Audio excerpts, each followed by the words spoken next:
Right. Thought I'd just do a little bit of a chill stream today. Um, Not because I'm not having any fun with Rogue Trader. I'm having a lot of fun with Rogue Trader. The end of the act was very very good. Um, kind of just thought, why not?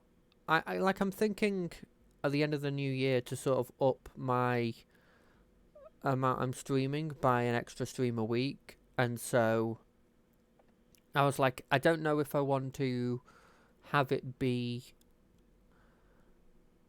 the same game because I don't want to get like burnt out in it, because that's a big problem with me, is getting burnt out in games, playing them constantly, getting really into them and then just stopping. And so I figured I'd have the next one be effectively just like a chill relaxing one where I play games I play normally just to relax. So this is sort of a tester for it. That probably will be scheduled into Monday at 7 normally, but I thought I'd just do a tester one now just to see how it is, see if it works. And this is one of the games I've been playing for a while that's really fun. So let's just get right into it. This game, I'm pretty sure this game's free, which is great. And so, as you can see, I've been playing it for a while, got a lot of money, I've unlocked all the weapons. My plan for this is just to try and get hard mode completion on all of these weapons. The only one I have at the moment is this dagger, this knife, which is quite weird because I actually don't particularly like the melee weapons. But yeah, it weirdly was. I tried hard. I think I accidentally actually clicked hard at one point, and I was like, I didn't realize that it made the game longer, and that was my biggest complaint. Was I felt like the game wasn't long enough. So let's just get right into it. I'll start with pistol. As you can see, regular sort of. If you've ever played Vampire Survivors or games of similar ilk, like I think the Hollow Life, I think that's the name of it. Game is very similar. I think that's also free as well. But it's done in the similar style as those games, except for the big thing with this one is the light, and the fact that you could switch it from the circular one as I've got here, and the sort of like the I don't know, like the torch view is the best way to put it.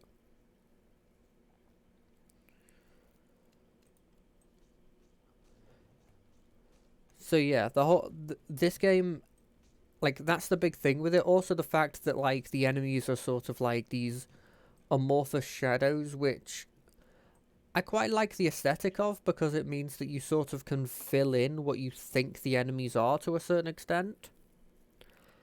I've kind of gone on the assumption that the enemies are kind of like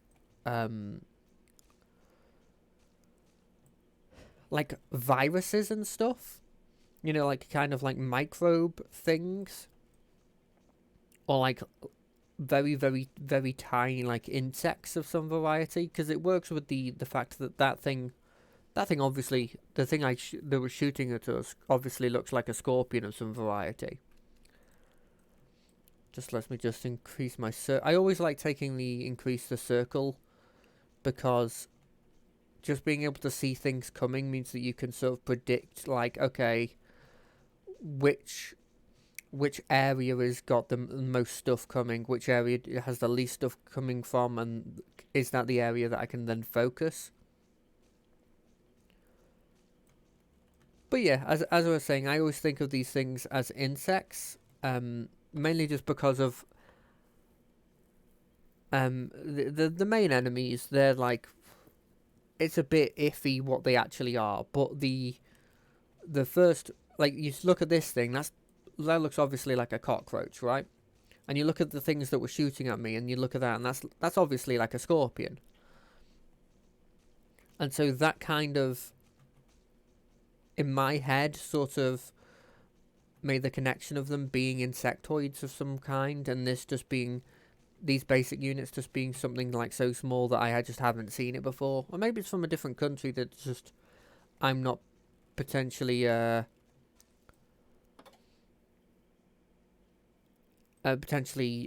knowing of stuff from that country or something.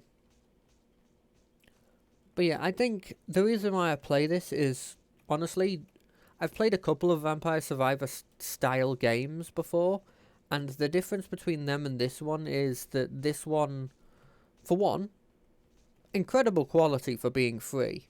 Like, the fact that they've put all this work in to make this game, and it's blimmin' free, and it's got this quality. I mean, I don't want to like be throwing any shade, but I've played games before that have been early access that, you know, have a proper team on them that are worse quality than this. Like, this game's got it looks absolutely great, and I think it's mainly because of that. The idea they've gone for here is, like, when you look at a lot of early access stuff, they're very ambitious, right? They're very like, what we're going to do, we're going to add this, we're going to add that, we're going to add this. And then what happens with that is that, in general, they're left with just a mess of like, half-finished ideas. Whereas this one has gone for, like, a very simple idea. I want to do a Vampire Survivor-like game. I want to have it that the enemies are like shadows, or like they are like dark outlines of what the enemies are.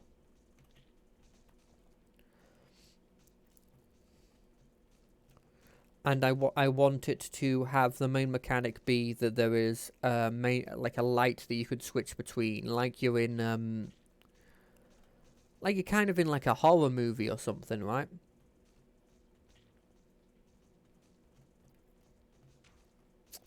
Damn.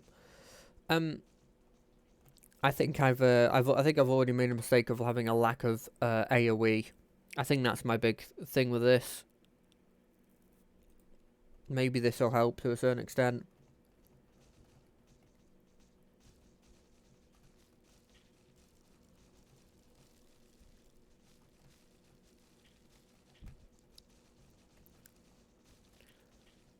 But yeah, like, they've got the whole idea of it being sort of in a horror movie. They've got the...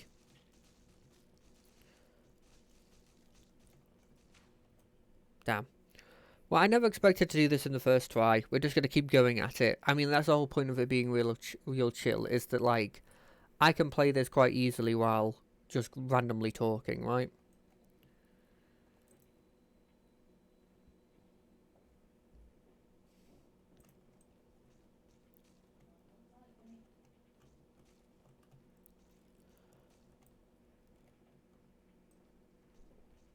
There's not much in terms of sound with this game. I might actually... I'll see if I can turn up the sound, actually, to see if there's because there is some sort of ambient music. I think we need... Let's re-roll this. You get one re-roll every time, which is just a nice little thing. I think I'm going to take some AoE at the start, because that was a big problem for us. I'll tell you what. Let's just up the music a bit.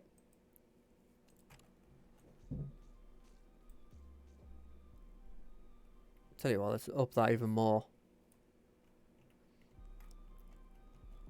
Yeah, that's... See, it's got a nice little ambient music, which is quite cool. Properly gets you into the feel of it as well.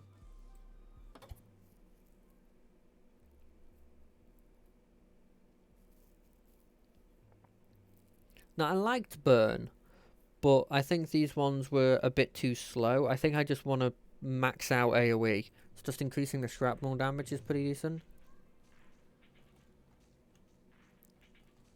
Now, the problem with shrapnel that I always seem to do badly with is that you have to actually be strong enough to kill the enemies first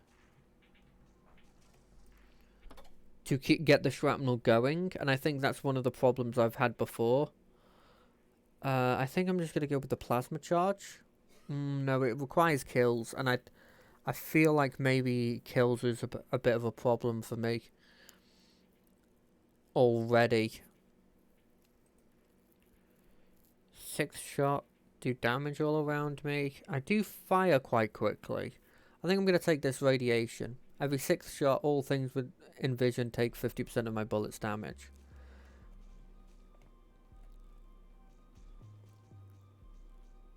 The good thing about this radiation is it gets buffed by attack speed and attack damage, which is quite handy. Because a lot of stuff is just like, this does 50% of your bullets damage, but this one's like, also, because it's every 6th shot, yeah, I like that, increase the radiation damage. Because it's every 6th shot, it also means that it gets increased by the attack speed that I have, because it'll be quicker at, getting to the 6th shot. Takes one less shot to activate. I'm tempted to take that. You see, and you know what, I am. You see, I think I might have a problem in this game of, like, I've been playing it for a while, right, but I've never really been thinking about my decisions at any point. I mainly just go into it with the idea of increase fire rate but lower. I like that.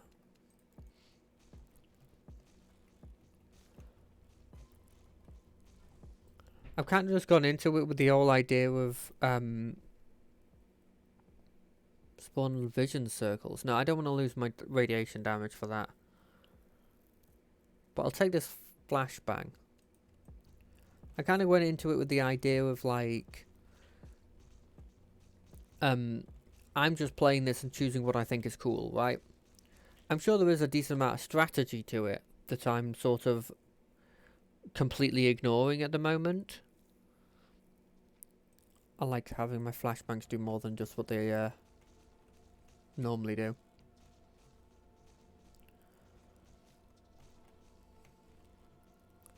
But yeah, I've never really gone into it with any sort of form of strategy. Now, if I take bullet damage, I'll increase the amount of damage my radiation does, and also obviously my bullet.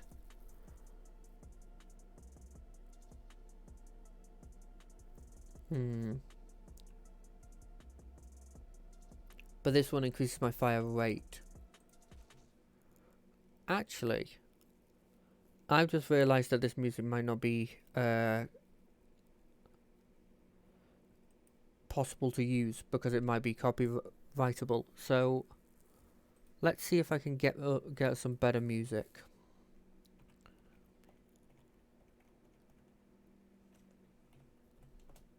To use in this situation.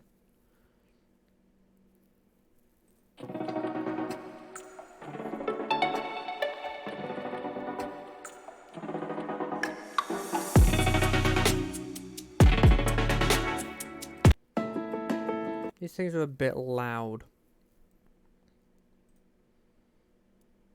So let's get some jazz. You know what? That's nice, isn't it? I think that's what we'll go with. It works with the sort of the chill idea we're going through.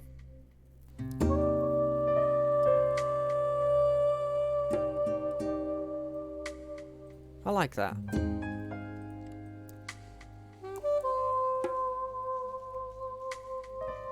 So yeah, I think in general, you know what? I'm going to turn this slightly down. So yeah, in general, I've never really thought about many of my decisions. It's mostly just been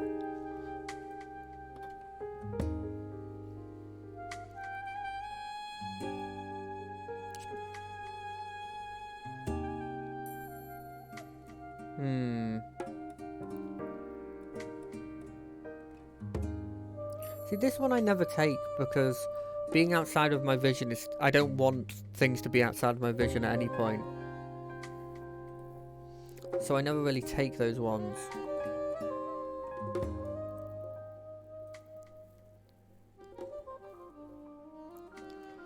So I just never really take the outside the vision one.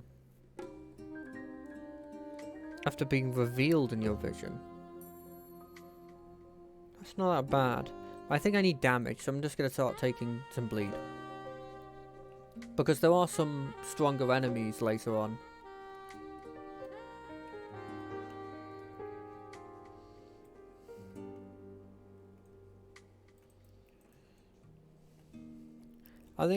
I think there is definitely some strategy to this where you sort of combine the sort of the balance between single target damage, which is important, that I think I sort of disregard a lot of the time.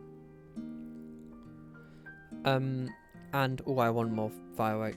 And combining it with AoE, which is kind of the big, for me, it's the most important thing, because for a lot of the game, you're just going to be dealing with a lot of little stuff.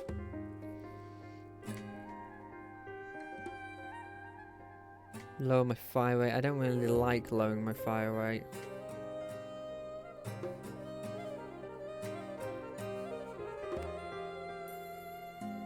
I like lowering projectile speed because I'm horrendous at dodging stuff. But you can see like the difference in my power level now than when in the last one, where I could barely kill that centipede, and now I'm reliably killing it. And that is because of what's sort of deceiving about the centipede is it's not really one big enemy.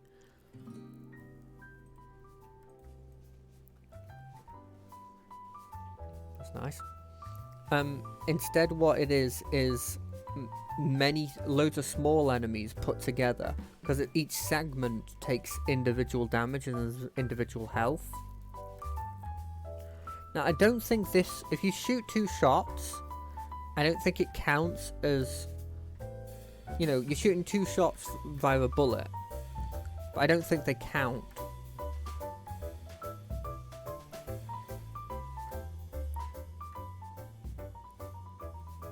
I don't think they count as two shots, because I think they just count as one that's split into 2 attacks, sadly.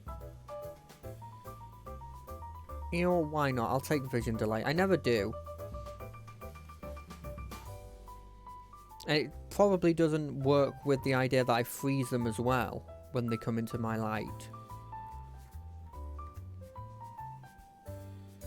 I was thinking the other day of like what other games I should be playing in addition to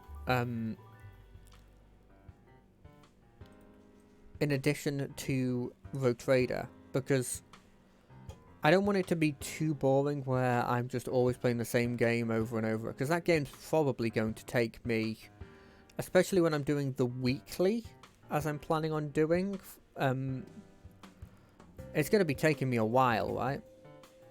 So you kind of want that to be the side, like, big project, and then have some, at least this is my thinking.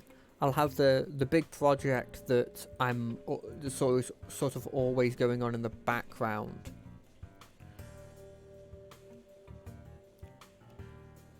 Sort of the long game. And then I'll have the sort of the short games where I'm just sort of doing a bit more variety, I guess. Sort of choosing games that I play sort of to chill out at the end of the, at the end of the day, normally when I'm not doing this.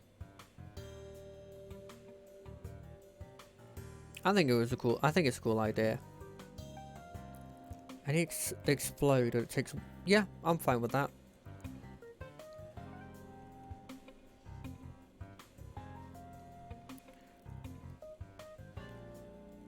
So this is my sort of idea for it. And honestly, with this jazz appearing, maybe I'll name it something like that.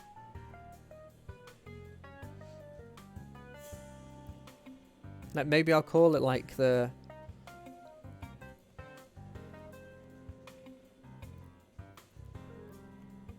Call it like the jazz club or something. It'd be cool. Play some jazz.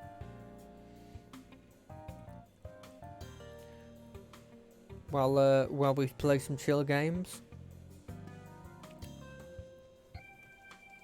Like, it's weird. This game doesn't necessarily look like it would be chill, but it's one of those games where you can sort of, like, turn off your brain and sort of just go off instinct. At least when you've played it as much as I've played it at the moment.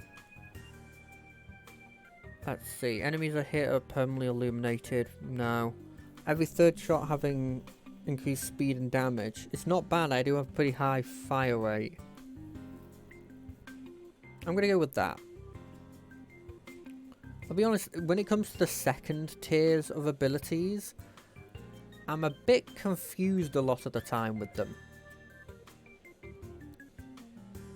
I'm a bit confused about... because it starts getting more complicated.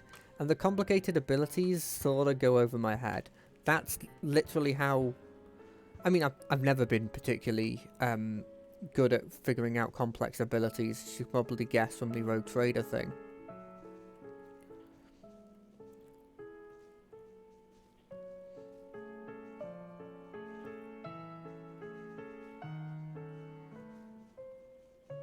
But it's especially true when I'm playing a chill game like this.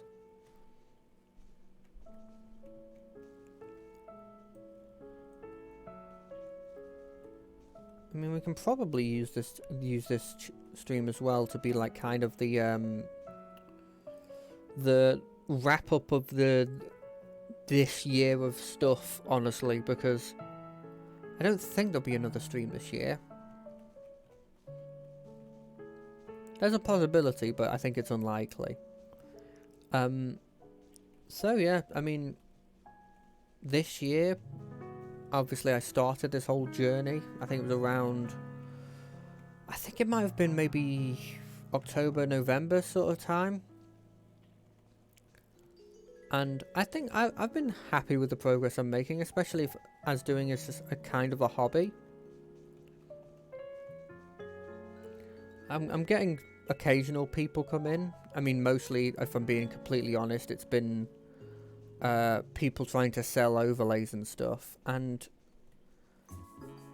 you know what? I can't get at them for trying, because I mean, it's their business. They're trying to, you know, make some money. And it is right to go after the people who are small, because I think that, you know, when you get bigger, you start either being part of a group that can will probably have their own sort of suggestions when it comes to artists and stuff. I want movement speed, especially with these dudes who are moving quite fast, or like they have a person that they've already found that they consider their person that makes all their stuff. And so I don't knock them for trying. It is a bit annoying when you can sort of, you know, as soon as they're coming in and they're like saying, hey, what's up and all that, that they're almost certainly going to be trying to sell you something.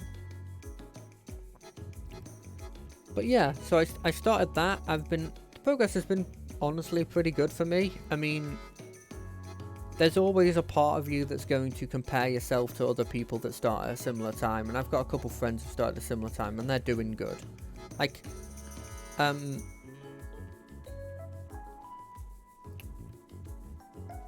it's weird though, because I kind of, and I tweeted this before, I kind of expected them to do well.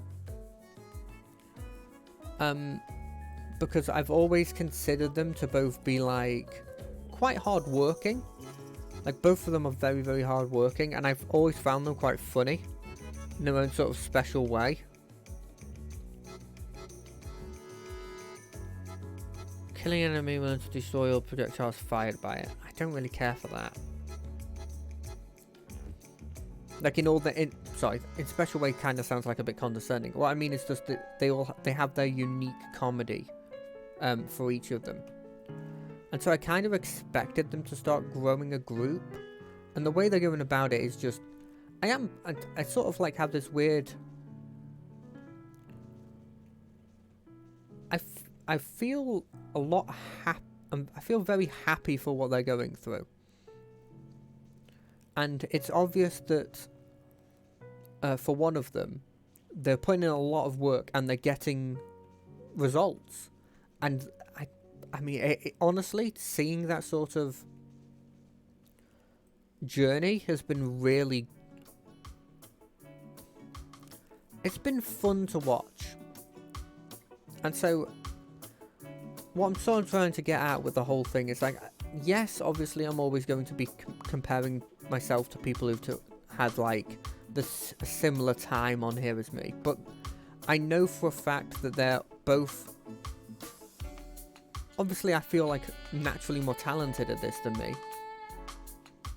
So is this getting a bit, you know what, I'm gonna just make sure this is, I keep turning it down,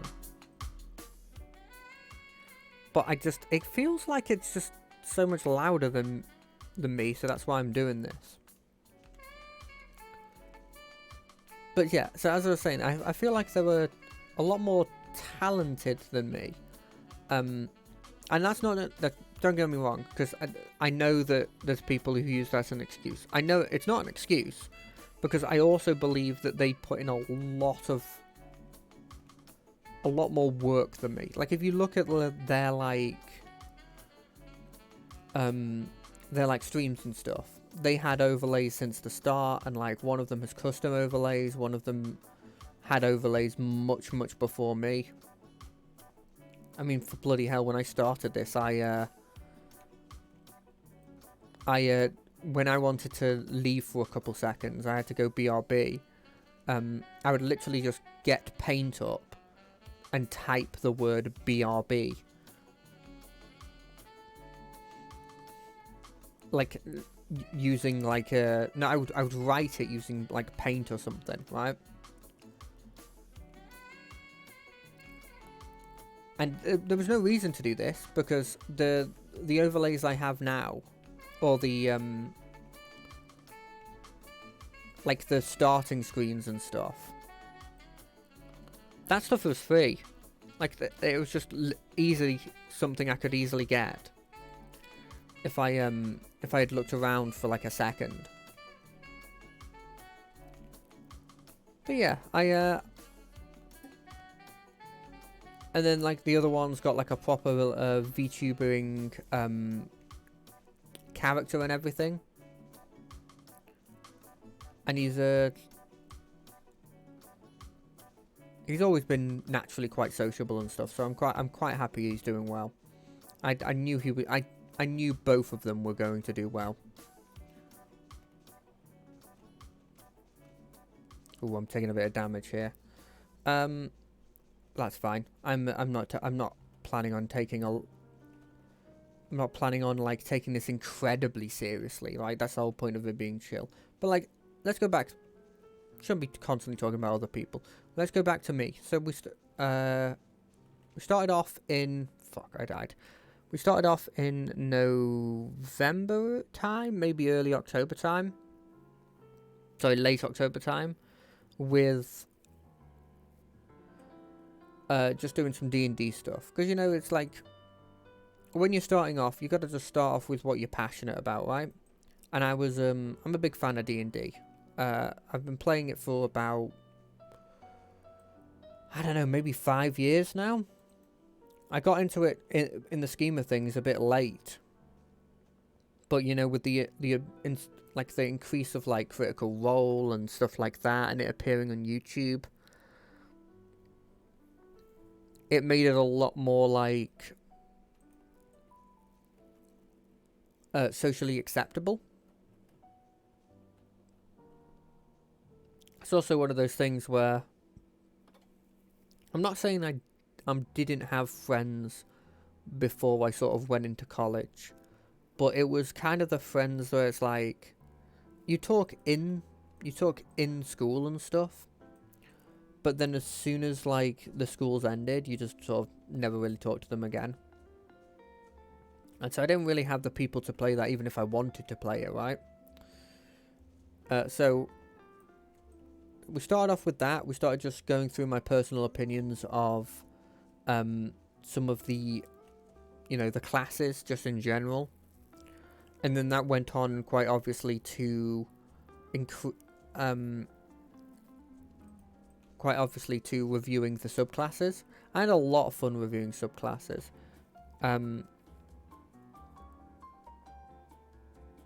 Oh, okay, I like that. I had a lot of fun reviewing subclasses. It was, not only was it an interesting experience, sort of just like as something to start off with, it really worked as like a getting used to talking on stream and like making sure that there isn't a bunch of time where I'm not, there's no downtime, where it's just nothing's happening. And it was a big help doing the subclass thing review, because there was always, there was something to talk about already there. You didn't have to come up with something in your like in your head, some interesting thing to talk about, because I mean I don't think I'd be able to naturally do that. It's why immediately after I finished doing the subclass reviews, I went on to do like a CRPG that are, obviously quite well known for doing. Quite well known for having lots of words in them, right? Like, they're a very information heavy thing.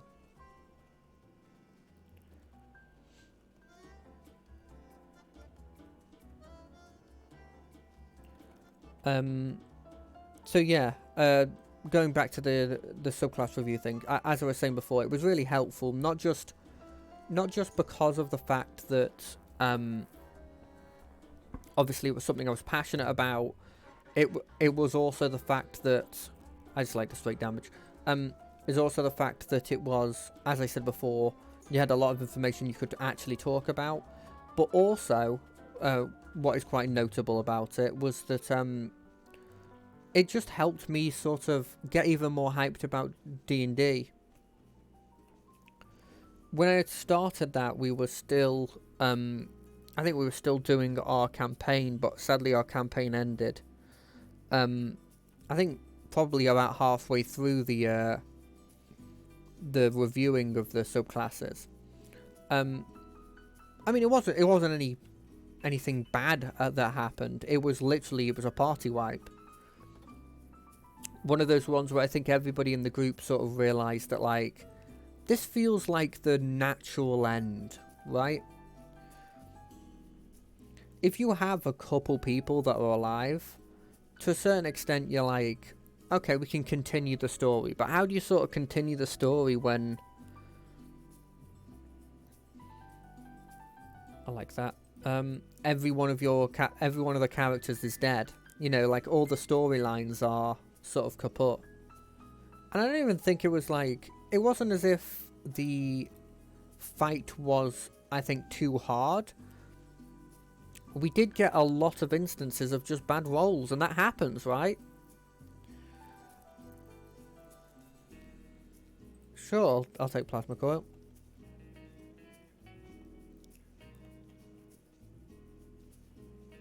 But yeah, so it sadly ended, and to sort of like...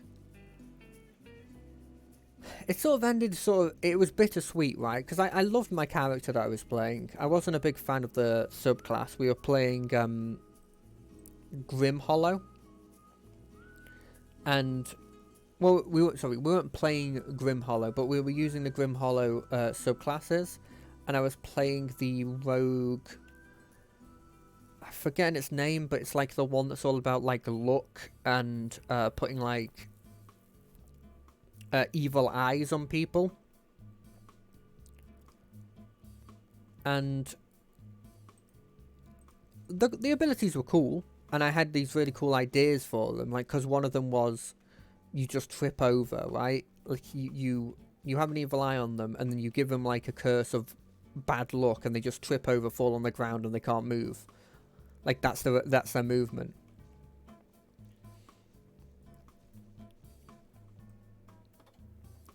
But I think because of the fact that kind of the enemies, because of the fact that most of the time there was we don't really do short rests, and the whole point was you're supposed to use these, I think, very quickly and then have another short rest. I just found myself never really using them because I knew it would take so long for me to get them back. And then when I would use them, like the tripping one that I was talking about, used all but one of your charges.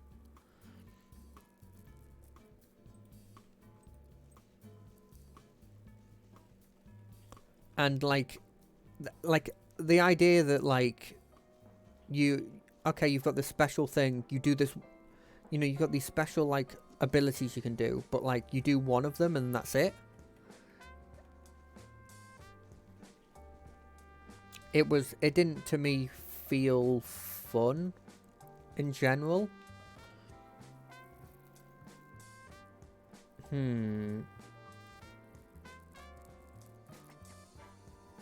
I like this one, but I also really like this one. I think we're going to take quick radiation just for more of these. So I just, yeah, I wasn't a huge fan of the actual, the subclass itself, but because of how good Rogue is in general, I was having a load of fun in the actual campaign. After killing any next shot does... Sure. I was having loads of fun in the actual campaign. So, it was a bit bittersweet. And also the character was just fun to play. It was a bit bittersweet to see that character go. And I think it kind of not burnt me out of D&D, but it put a damper on it.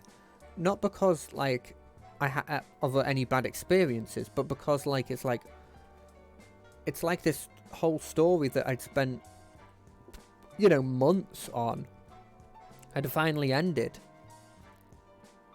But like the subclass review and stuff, like it was just showing me so many different like subclasses I just sort of walked past because I was like, well, this is not for me, right? And then I looked at them and went, oh, actually, this is really, really cool. I think I'm gonna take bullet damage. I think this is really, really cool. And because of that, like, not only was I like swimming with ideas after like almost every episode of like cool ideas for sort of like, you know, characters and stuff, because that's very much how I work. I work with the idea that like, you tell me something interesting about your world or an interesting ability that exists, and then I build a character around that. I'm like, okay, but what kind of person would have that kind of ability? I do not suggest people to actually do that, by the way. I suggest coming up with a character and then going, okay, what class would that character have? I don't know what I was doing there, by the way. Oh, it's only 5% now. I think I'm gonna take this just to give me an extra heal. But yeah, it was fun to. It was fun every time I did it, because it was just like the extra, so many different character ideas came from it. But yeah, as I was saying, you shouldn't actually go about doing it like that, because you probably should do your character first, then your class idea, like your class that fits it. But it's just always been the way I've done it. Like if I see. It's not necessarily always been classes, although it was for this one. But like if I see, say like a interesting god, for example, and I'm like, okay, this god's actually really cool, that will probably be the... I probably will make a character around that god.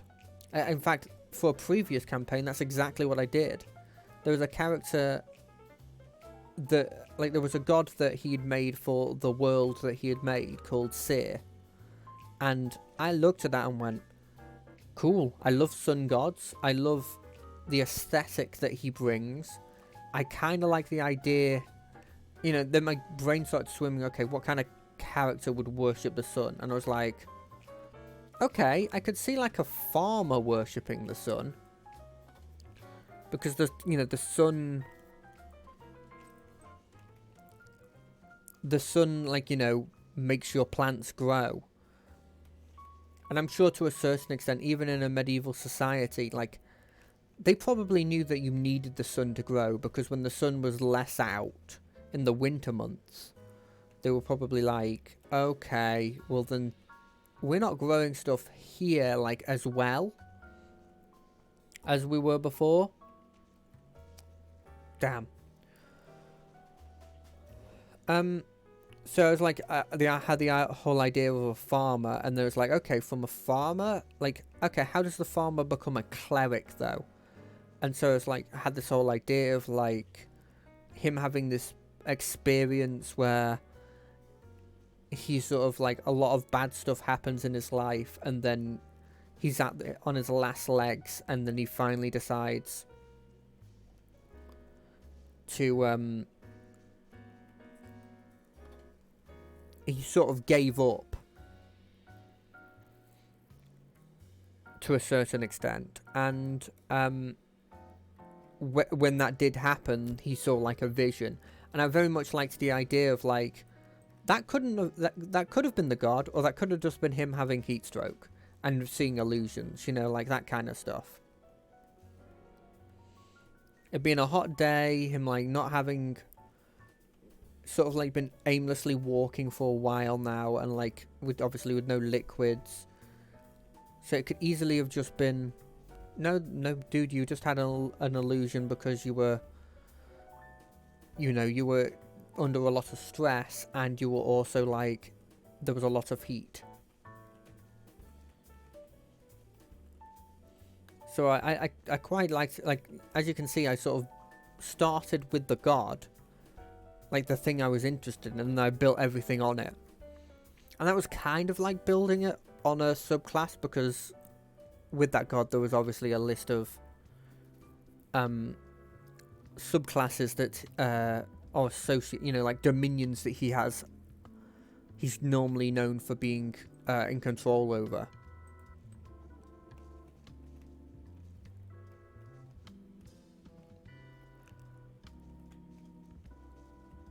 So yeah, I had a lot of fun doing those subclass reviews. I think it was a perfect sort of gateway into it, because it didn't use game capture, it didn't use like, you know, all it was capturing a screen, right? And so that was very fun to sort of like start out with. And then I quite swiftly, I mean, I say quite swiftly, there was several weeks of doing that. But then after that, we started Rogue Trader, which has been on, which has been a sort of surprise, because there was a part of me, I was sort of debating between Rogue Trader and Baldur's Gate, right? Because on one hand, Baldur's Gate, I've tried a couple times, because of course I have. It's a blimmin', you know, game of the year. Everyone's raving about Baldur's Gate, and I'm a big D&D fan, so of course I'm going to try Baldur's Gate. But I always found that, like, I had fun when I was playing with friends, but we were never very good at sort of having a regular play time to do it in, with all of us there. And because of that, like, we'd always get to say, around, like, a lot of the time it would be around, like, near the second half of Act 1. You know, no spoilers, but, like, around that time. And when we got to that point in the game, like, it wasn't necessarily that we didn't like it as much, because we were still having fun with it.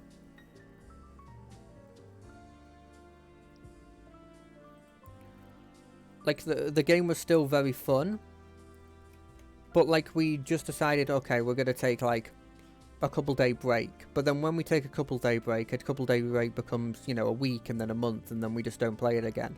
And I've tried on multiple occasions, including on my own, to sort of like try and get into Baldur's Gate, but I was always having a bit of a problem with it.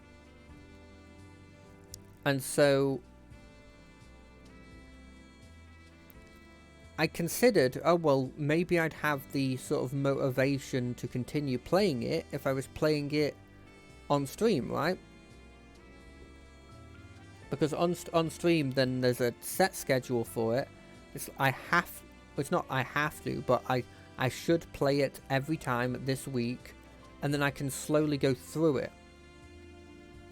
But then there was also Rogue Trader that had just recently come out, and Rogue Trader, at least to me, I had a lot more hype to sort of go in and try playing.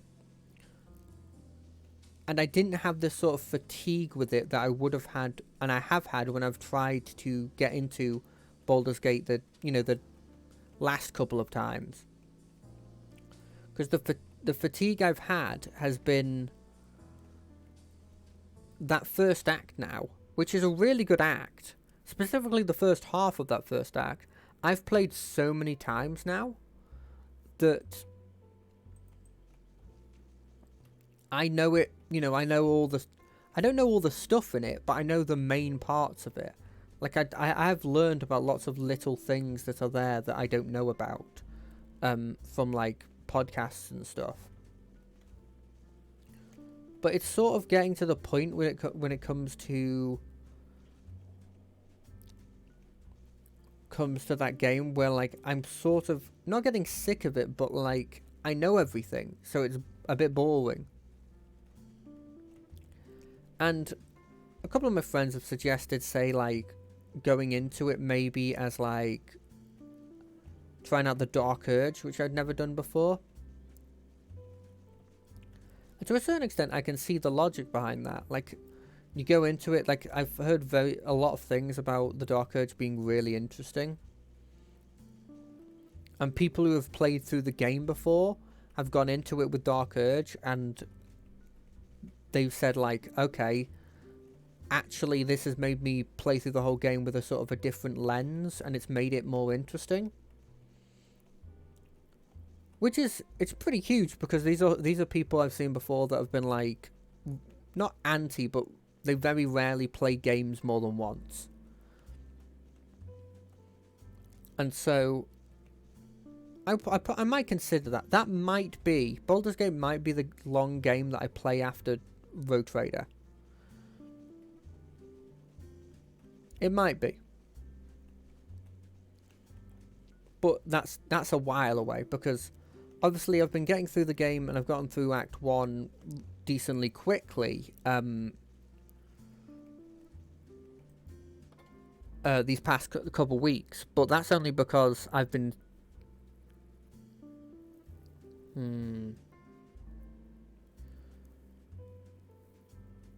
maybe I kind of like Lightning Bolt.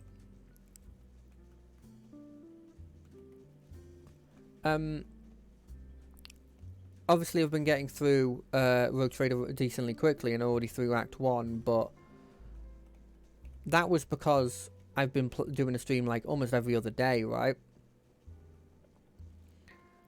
Whereas now it will be going down to every once a week, maybe, you know, maybe twice a week if I'm like feeling up for it in the weekend and stuff. Damn, I actually thought I was close there. I was. I'm getting closer every level.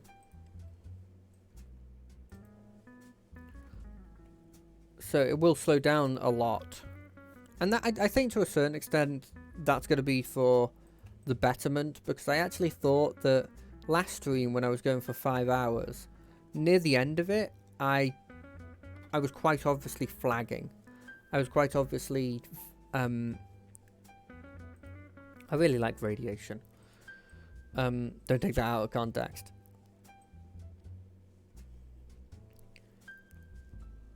I felt very much like I was flagging a bit, you know.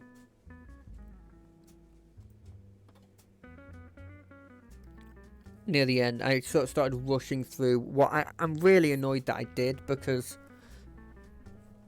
it felt like there was a load of interesting things there, but I sort of rushed through it a bit. But like I'm trying. I think the shorter times, like the 2-3 hour blocks, I think I can keep my enthusiasm for much longer by doing those blocks.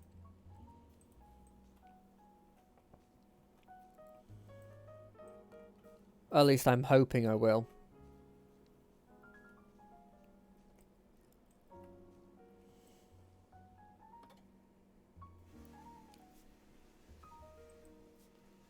I think I'm just going to go heavy radiation. Heavy radiation, heavy attack speed. Is my plan. Because the pistol's decently fast fire rate anyway, so.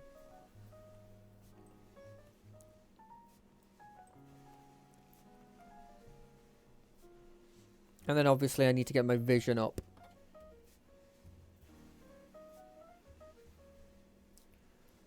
So what works with attack speed? This is my fire rate up, but I very rarely use the cone after the very start of the game. I guess my movement speed up, but I think maybe increasing my...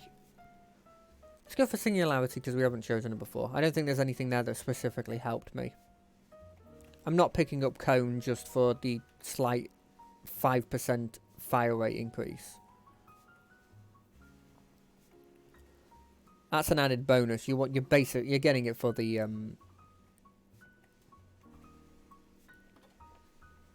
like this I'll take if there is nothing else. This isn't pretty good though. But I feel like if I take this, I feel like they're more likely to appear once you have the first one. Because you get 2 options, right? Because there's 2 different ways you can go with it. I'm saying that you can go both ways, but there's 2 like branching paths. Like with this one, you've got the increase the bullet cyclone, the increase the stats, the supernova, and then you've got this one where you go more like the boosting stats and then increasing vision and stuff. I'm gonna reroll again. I want to be getting... This is good. Explosive radiation's good.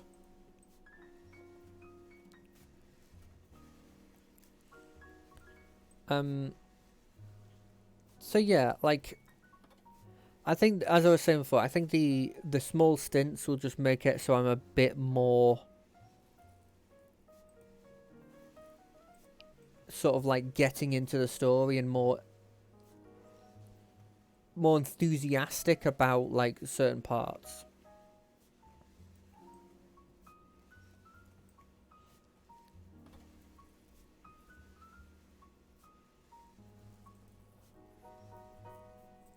So yeah, I think that'll be good in the future, and I quite like this sort of chill atmosphere, because it also does help me sort of. I think we're gonna be taking fire rate definitely. It sort of helps me get into the mindset of sort of like being able to talk when there isn't sort of like a prompt there, you know, like there isn't an obvious thing to be talking about, because in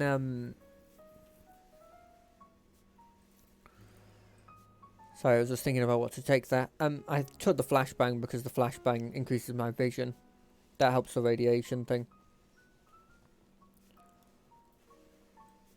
But yeah, like the I like this because it gives me the sort of idea of what I sort of mean by the idea of like there is an input is that with a CRPG, on purpose in this situation, there is a lot of like reading, and there's always something happening. Whether there's a battle, that I can sort of talk through what I'm doing, or there's like dialogue and that I can sort of either talk, like do the voices for, or like be talking about my potential decision there.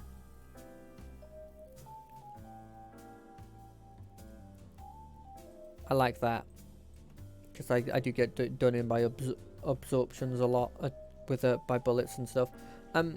So there's always something there for me to talk about, and it makes it very easy to sort of continue a conversation and make it so that there's no space in it where you're sort of looking for you're looking like there's no space where you're sort of just you're grasping at straws or like ideas for how to like fill the dead air. And so I think this one and generally the chill stream that I'll be doing will hopefully be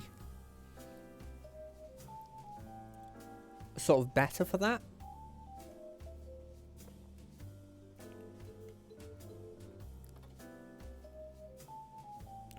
I'm not 100% sure if I'm gonna be able to do it, because like even now, like, oh, that's cool, I like that. I've never actually seen that sort of route for the singularity. Even now I'm like, I have stuff to talk about because it's the end of the year, it's the final stream. So we can talk about all the stuff that's been happening. But like, here's hoping that maybe I can only talk about the streams I've done before for so much time. So yeah, I'm hoping to a certain extent actually that this sort of hobby I'm doing at the moment will kind of help me in terms of getting better at sort of like, I'm not gonna say public speaking, but like speaking in general and like feeling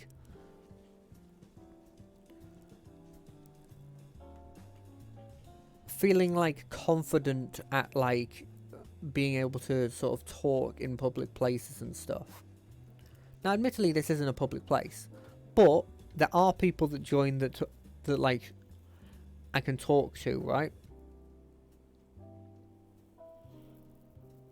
There's a part of me that thinks maybe I do well if I played a game like my friend is, where screw it, I'm gonna do it. I'm increasing my vision size even more. Like playing a game like what my friend is playing at the moment, Valorant, where like that game is very much, there's a decent part that is like social, where you are sort of just, you've got to obviously talk to your group, and normally from what I've seen of him playing, there's about 1 or 2 people in each stream that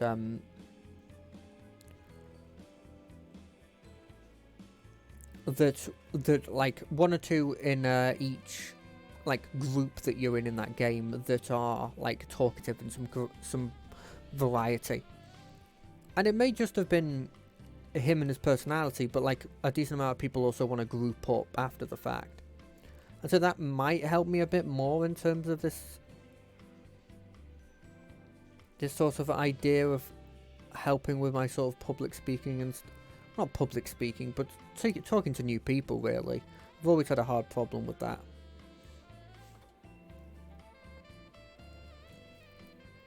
But then there's a part of me that just like, it would have to be something other than Valorant, because I don't think I'm a particular fan of... It's not that I hate Valorant, it's more that I just don't think I've never been very good at those games. I've played like... I played some of the early Call of Duties back in the day, and I was never good at the competitive Call of Duty. I've played a bit of Halo, but never played it really much online.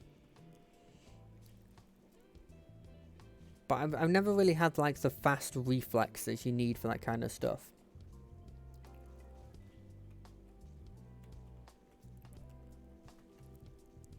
And I never want to sort of just be there as a burden. And I feel like to a certain extent I would be at that point.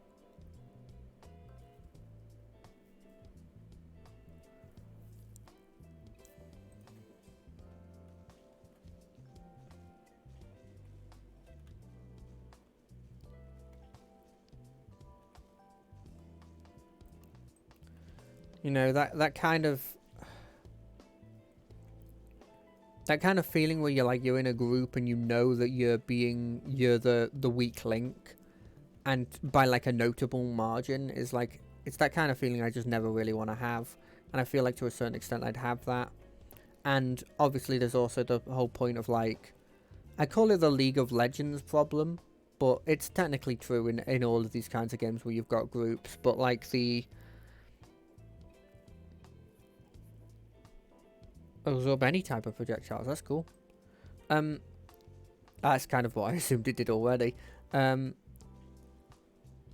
the sort of the thing I call the League of Legends problem, which is just, you know, horrendous people in your group that will not understand that like you're trying your best but you're just not good, or that you're new to a game, and they will just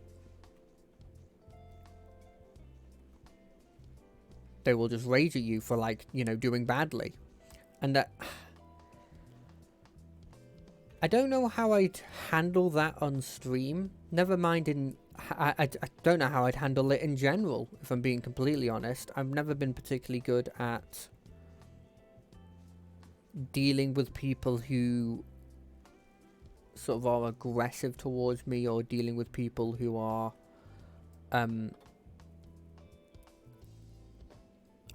I don't know the real word, but yeah, just be aggressive towards me. I've never been very good at that.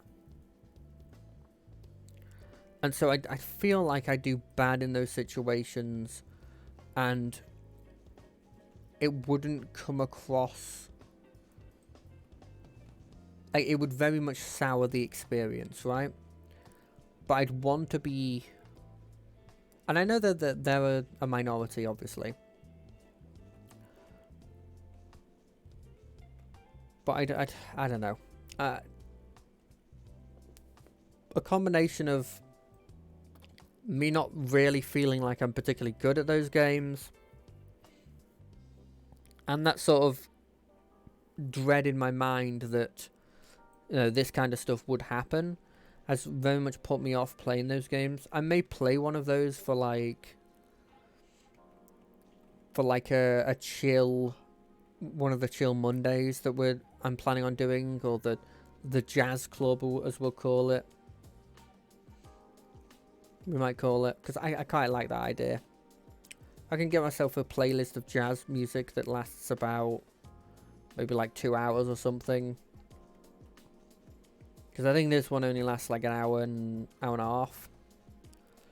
But if I can get something like that, I think I would, think I'd like to do this kind of thing.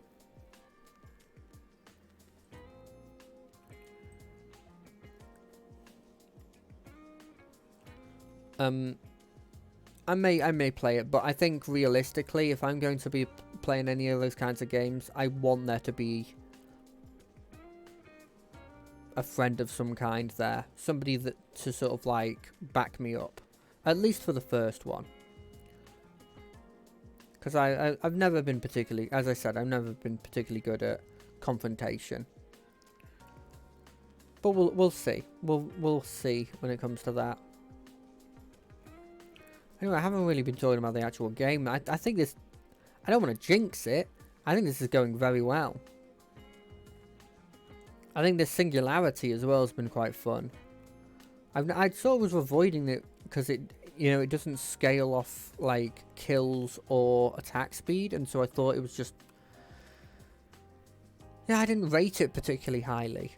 Now, I don't really want to lower the radiation damage anymore. Increasing my fire rate seems useful.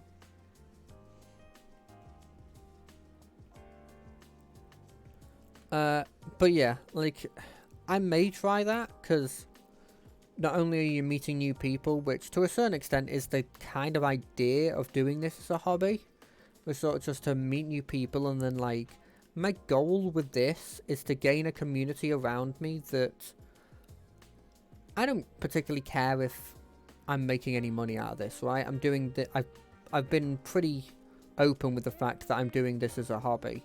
I'm doing this, and don't get me wrong, I'd love to make money out of it. Like, the idea that I could, out of a hobby, I could be making like enough to maybe upgrade my equipment, or make sure that, like, the dream is to be making enough money that I can upgrade my PC via money from, from streaming. Like, that's the dream, right? But realistically, what I want to get out of this is more so the idea of like a community of people that I can constantly go to play games with or talk about stuff with. That kind of stuff. Get a community around me of people that, like, say I want to talk about anime or something with somebody, or One Piece. I can go to, okay, I've got a couple people there that I can talk to about that with. Say I want to talk about X, I got some people here who can talk about that.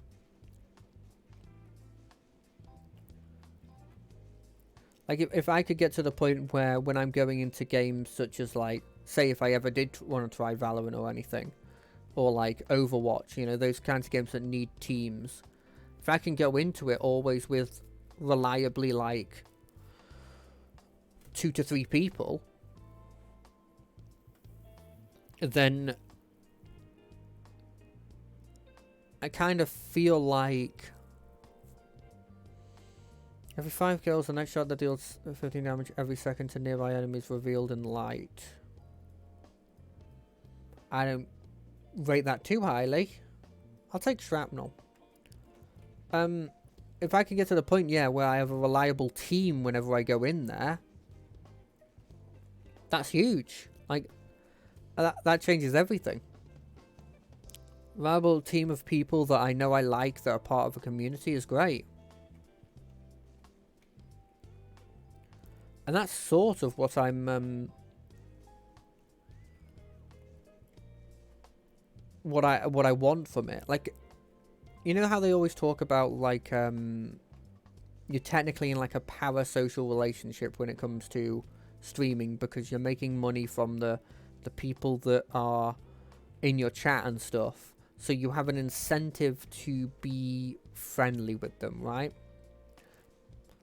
Like, that's always what I've taken from the idea of the parasocial relationship thing. They think you're friends, but actually, because you're making money out of them, you're kind of you have a reason to...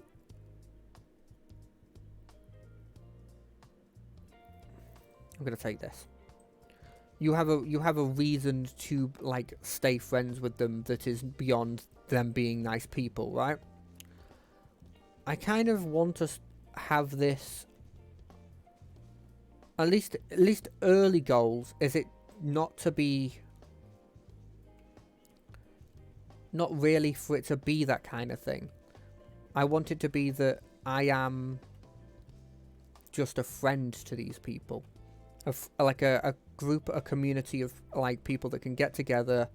Maybe they don't have friends normally,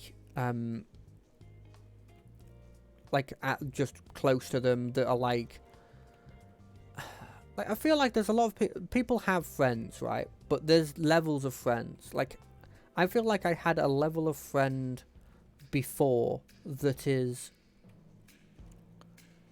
um, let's call them like level 1 friends. I mean, it's mean because it's putting levels and stuff. But fine, let's call them friend A. Friend A, you're in the same place as them for a long period of time, and so you sort of like you've gotten to know them. Like you're friendly with them in that time. You joke around. You're together as a group.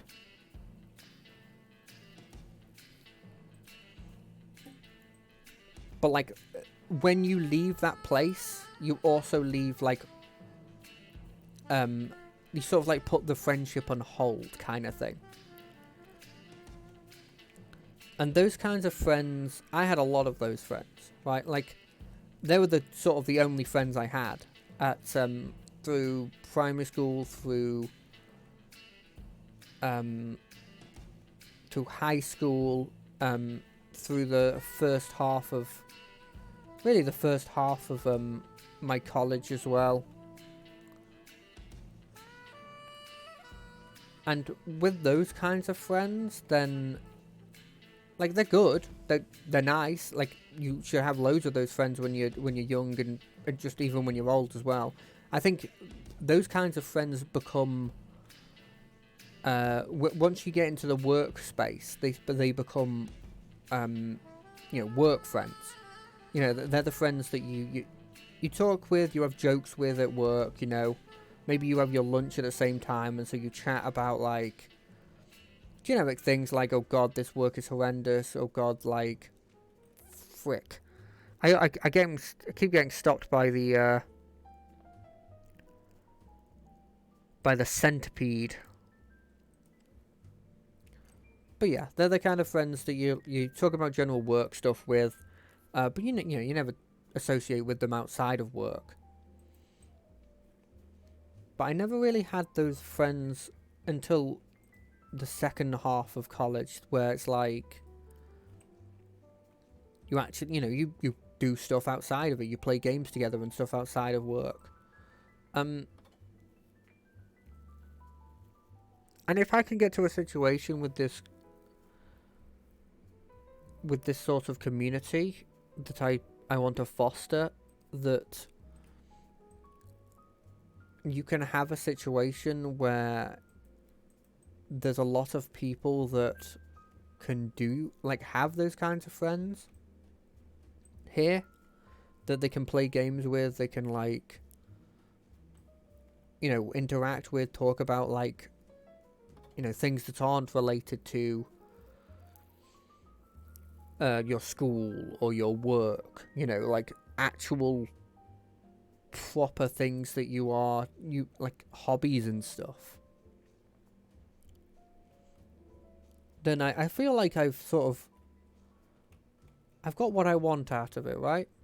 Anything else is an added extra. Like, I'm not going to act as if the goal isn't also to eventually make some money out of this. But if it doesn't, I don't think... If it doesn't, but I succeed in that bit, I think I'll be happy.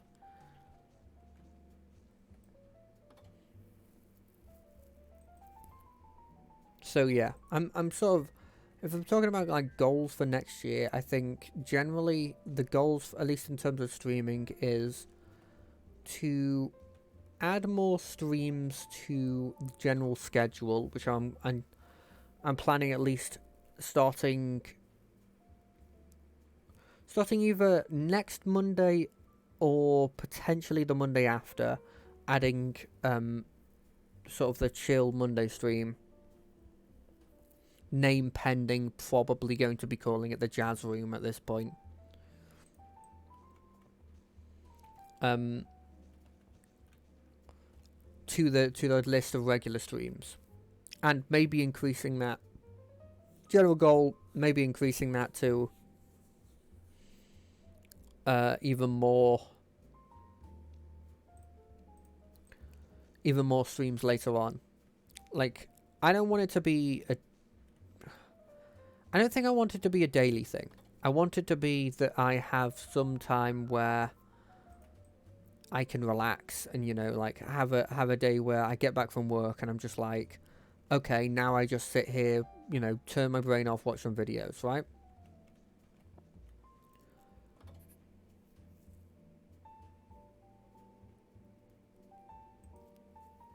But I do want there to be...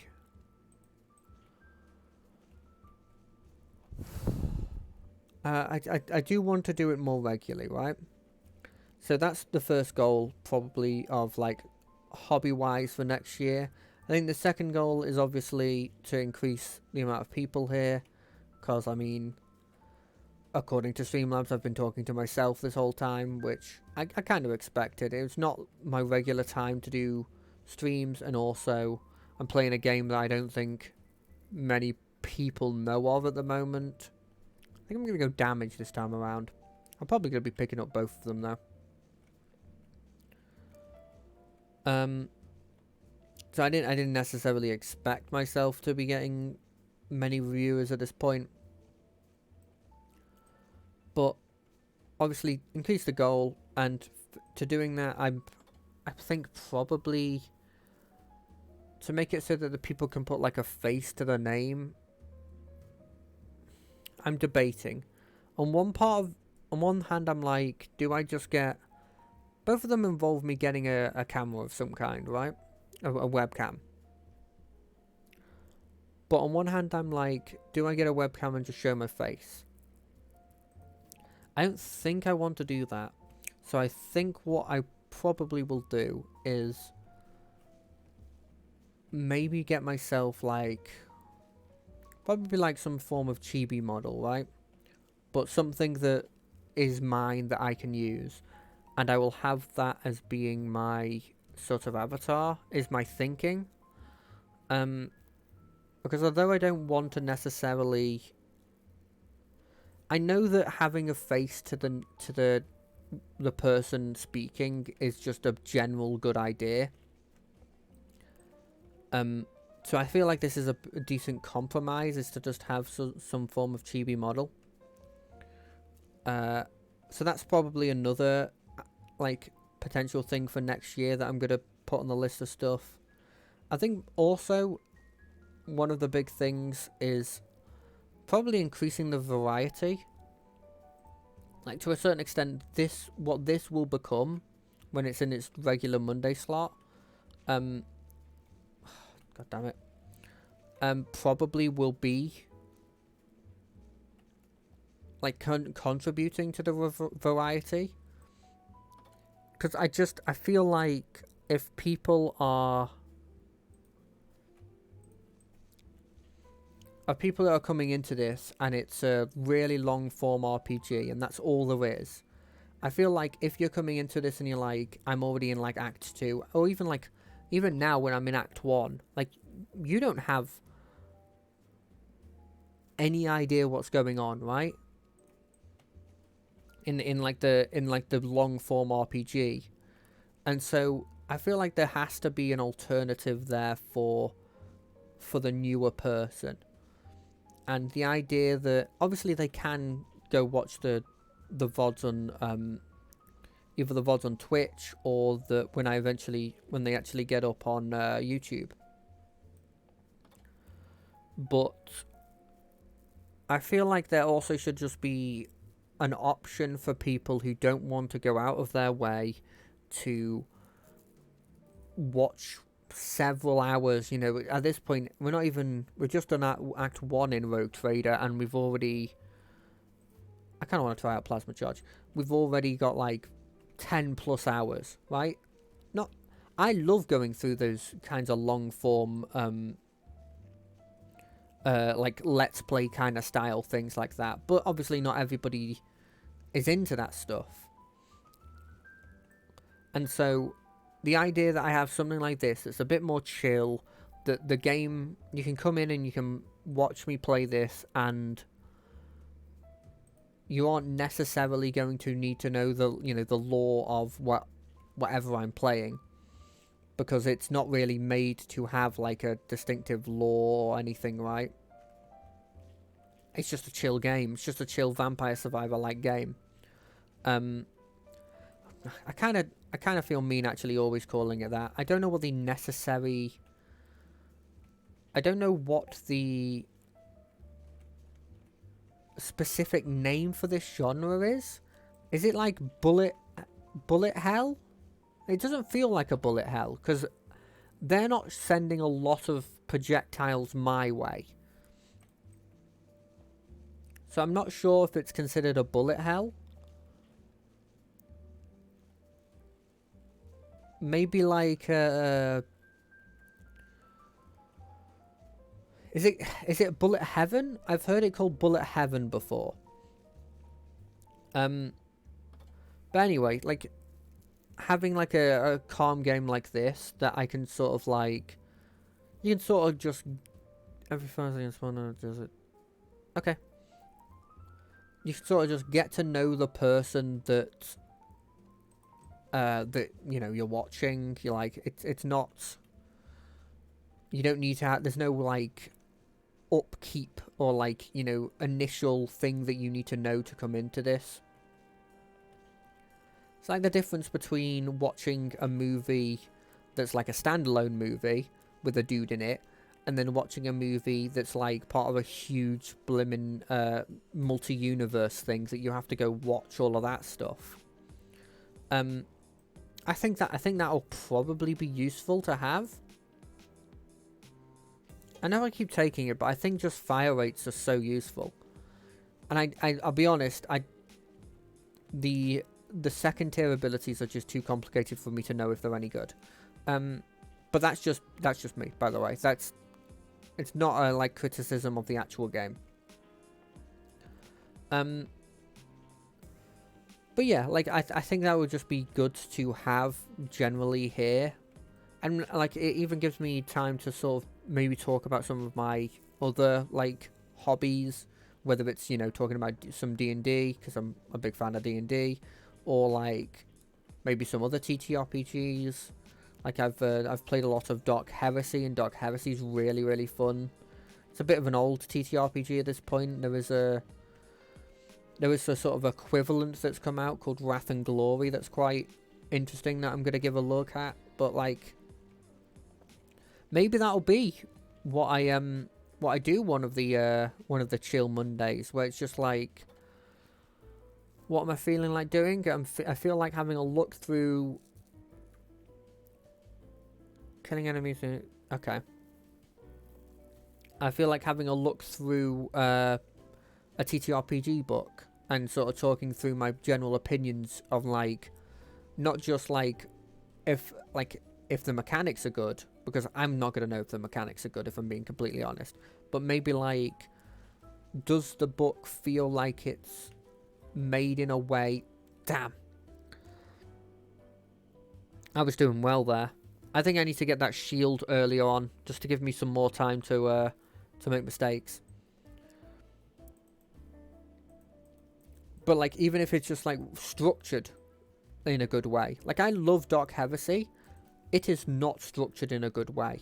You have to constantly flick back and forth, and sure, like that would be annoying in book form, but when you're in computer form, there can be shorthands. Like, you can obviously type in the page number and stuff, but I still find it really annoying. Like, it just... I feel like you want to be basing your player book in a way that it makes it natural to make a character. So if you're like... If you've got a load of... If you're going through it and it's like, okay, character, you want to choose your, say, archetype first. And it has, like, the abilities that archetype gets. You want that right next to it, right? You want your skills and abilities to be the next thing on the page next to the archetype, so that you can quick look and go, okay, so if I choose this archetype, I get access to these kinds of abilities, so I sort of know generally what I'm getting into when I choose that. I've decided to choose the tank archetype. I get a taunt, I get a damage reduction, I get maybe a self-heal, that kind of stuff. And then if you're doing backgrounds, you want immediately, for if there is any form of like ability you get from the background, then you want that to either be in the skills that you would have seen in the skills that you would have seen earlier from the from your archetype choice thing, or like on the next page. Like, you want things to flow in a way where you don't have to, like, when you're making a character, you don't have to go, okay, I flip back to this page where all the skills are, I flip back to here, and you're constantly flipping back and forth. And I understand to a certain extent that it is hard to have it in that way because of how often you're probably having to double back in general for gaining like skills from backgrounds, from archetypes, from maybe like your race and something. But I feel like there are ways you can do it that are at least better than how some people do it. And so going through and like criticizing in that aspect, or even just like criticizing it in like how it, not criticizing maybe with this one, but like going through and maybe talking through what I believe they've done well in terms of getting me interested in like the lore of the place and stuff. Because if you take like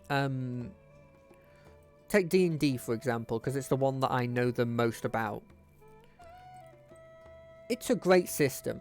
As much as people will have complaints about it, it's a great system. It's easy to use. It's got simple mechanics that to the most part allow you to be doing something unique to the person, you know, previously. I love it, right?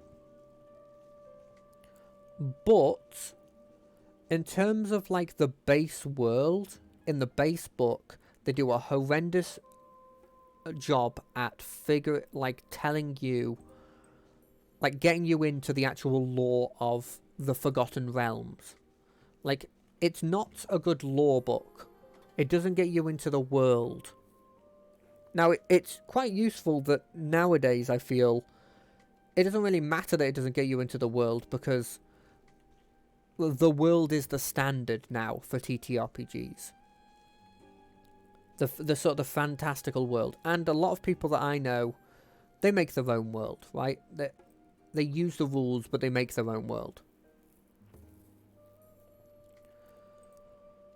But if I was looking at this as a book that isn't literally the standard of blimmin' TTRPGs at this point, I would go, well, the rules are good. The way it's sort of structured is pretty good, but you have a severe problem in getting me interested in the world, because I'm not interested in it in the slightest. Now, admittedly, there are some books that came out later that have got me interested in it. Like some of the manuals that talk through all the monsters and their societies and stuff has got me interested in, I guess not necessarily the world, but the lore behind it, right?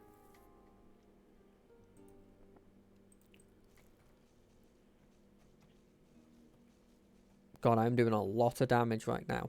But so, for example, I'm very much into the giant society in D&D, because it's this interesting sort of hierarchy that sort of takes a bit from sort of Norse mythology, and takes a bit from generic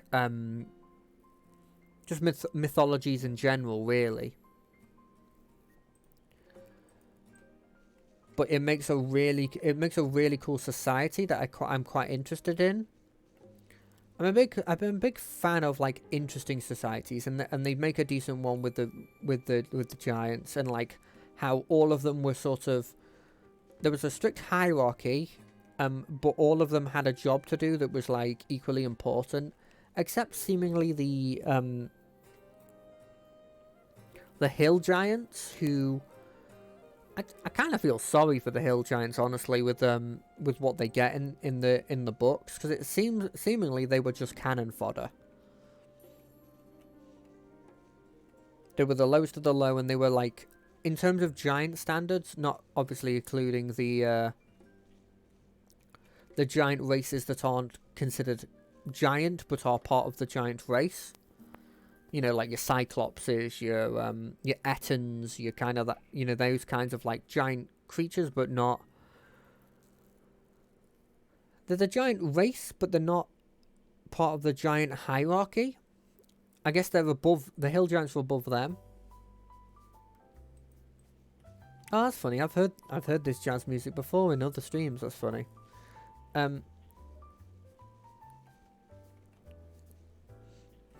See, all of this sounds like some of this sounds a bit Christmassy in my opinion, but maybe that's just because it has like a bell in it, like it's not necessarily a sleigh bell, but like a bell.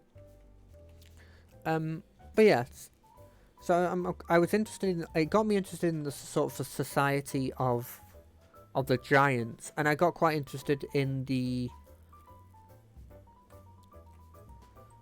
sort of the idea and the lore behind the Gorgons in that world, because the idea that like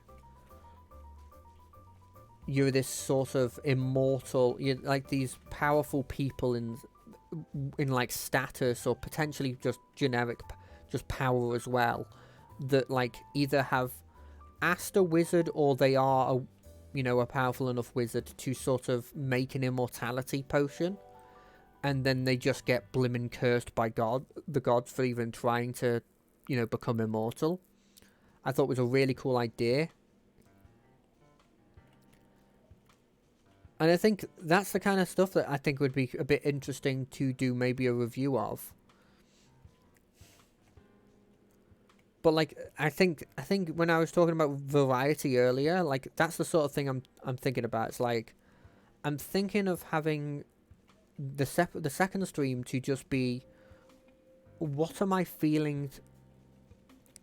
What am I just sort of generically feeling on that day? Obviously, tweeting about like probably what it's going to be before I actually go live, but the idea that I can do that kind of thing is I feel like a pretty fun idea, not just to watch, because it's something different every time, and it's always going to be something I'm passionate about.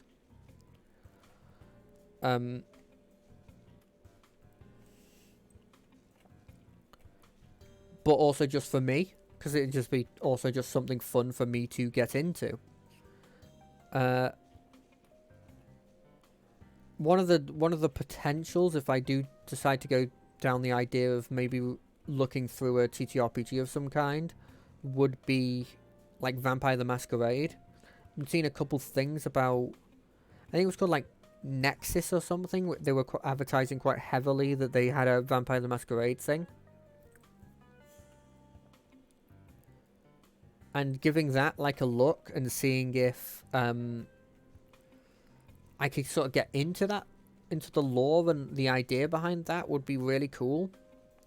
Because I've looked into it before and I've watched a couple stuff, like the occasional thing about it. I think generally my worry with things like that is I've always had sort of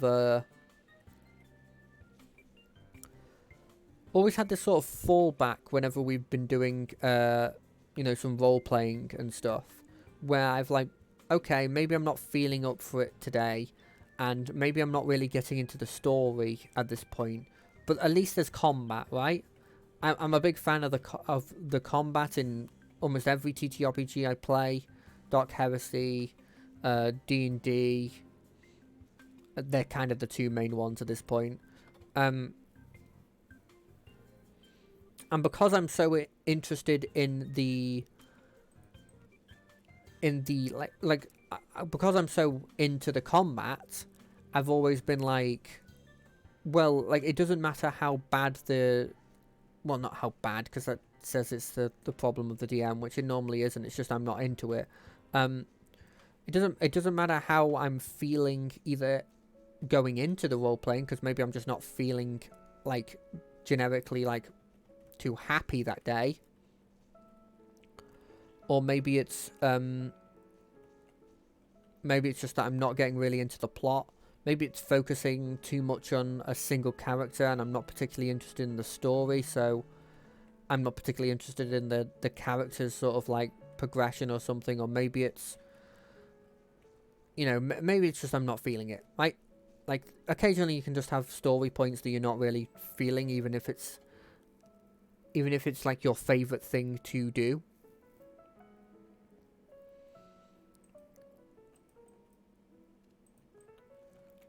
It's like, for example, one of my favorite sort of franchises that I've watched for like 5+ years now, One Piece. There are occasional characters in the Straw Hats that I just don't like.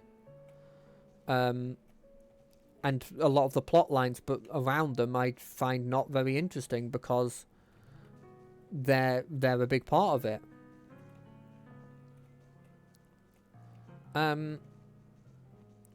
But yeah, like I've always had this fallback of combat, right? I'm like, oh, I really like the combat in this game, so at least I can have some fun doing that, and it doesn't necessarily have to be related to any form of role playing. But I think the problem with Vampire the Masquerade, sorry, actually getting back to the point instead of, I mean, there's a reason why a lot of my streams have been called me rambling, because I just sort of go on a long track about talking about nothing. With like Vampire the Masquerade, it's very much more of like a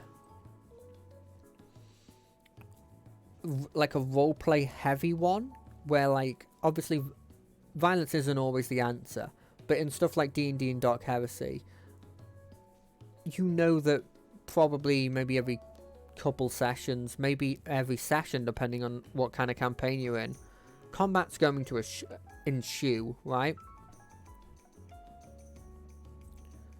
Take that. Whereas with Vampire the Masquerade, from what I've gathered from bits and pieces that I've looked at, because I've never gone through the whole book before, of like any of the editions, it's more so about like your characters dealing with being a vampire in a society that can't really know about you, and the sort of politicking around that, and the factions. Like, I don't remember their names, but there's bloodlines that are associated with the like, I don't think they're called the royalists, but they're effectively that. But they're the people who establish the laws. They sort of rule. They are like, you know, they're not necessarily good, but their rules keep us safe, right?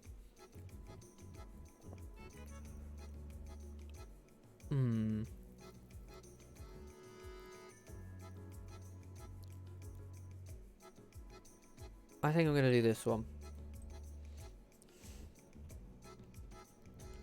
And then like I think they're called like the anarchists or something, where it's like their whole shtick is screw the rules. The rules, it's like a tyranny. We obviously still want the rules of like keeping everything secret from the humans, but you are using that power that you have by establishing those rules to do a lot of other evil things. That's my general understanding of it, and I could be completely wrong. And so like, it's more to do with like the politics around that, and like dealing with the, how do I sort of say it? Dealing with like the general consequences and needs that you need as soon as you become a vampire. Like realizing that, you know, all food tastes like horrendous now, and at some points you can't even keep it down. Like the fact that you've got to find people to, you know, consume. And like, do you let the sort of like the bestial part of you take over and actually drain them of their life, or do you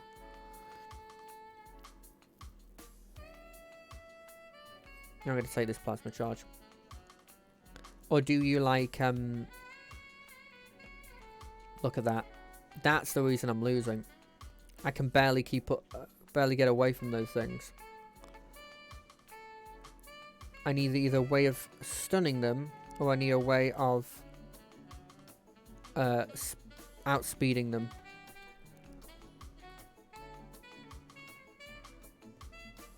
I like being slightly faster than the people I'm fighting. And this is not a thing anymore. But yeah, I think it's really interesting, that sort of politic behind it. But I'm worried to a certain extent that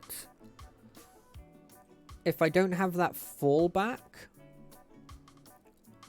that I feel like I'm going to feel a bit out of it. Because I know it's hilarious to say when I'm saying I really like roleplay, but I do have trouble putting myself in other people's shoes, right? I'm not sure which one it's called, but is it empathy? Like, I have...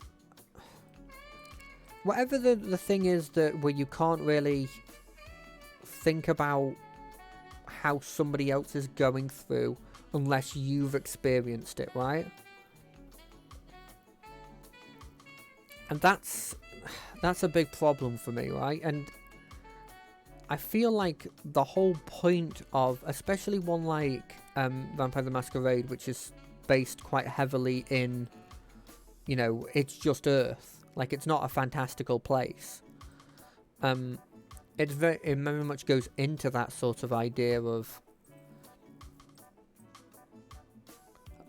putting yourself in the shoes of somebody going through like this fundamental change to their like physiology that means that, like, you know, everything's changing. Now, I understand to a certain extent that you can sort of try and think of it as, like, you know, the puberty everyone goes through, because they sound similar with the way I described it just then. But to me, they don't... I think they're so different that you can't really take... I can't really take much from it, in my opinion. And so... I've always been worried about those ones, the more heavy role-playing aspect ones. I think I looked at one called Mythos before, where the whole idea is that you're like inheritors of a myth's both like purpose and like powers and stuff, right? I thought it was a really cool idea. But that's another one where I'd be a bit iffy in terms of like trying it out, because of that not having that fallback.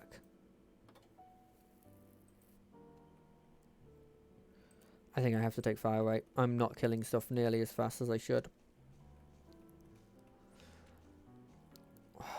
That's a rookie mistake. Rookie mistake.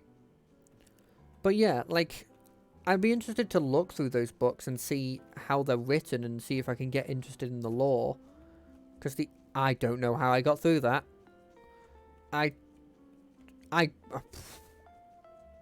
That's incredible.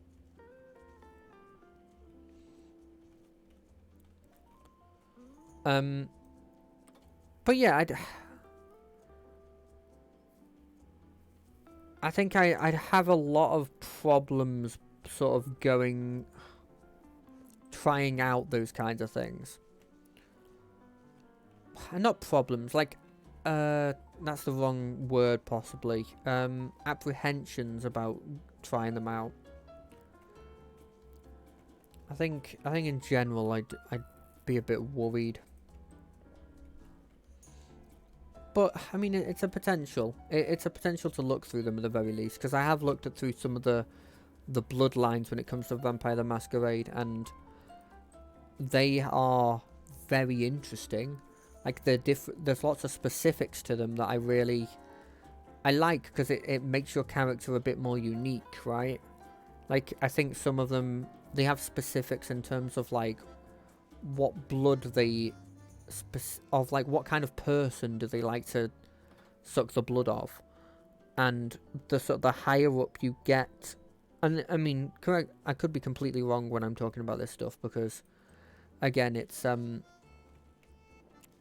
my understanding from bits and pieces, but like the more higher up, the more powerful you are, the more specific you have to be in terms of what you drink, to the point where, like, I think at some point, if you're really, really,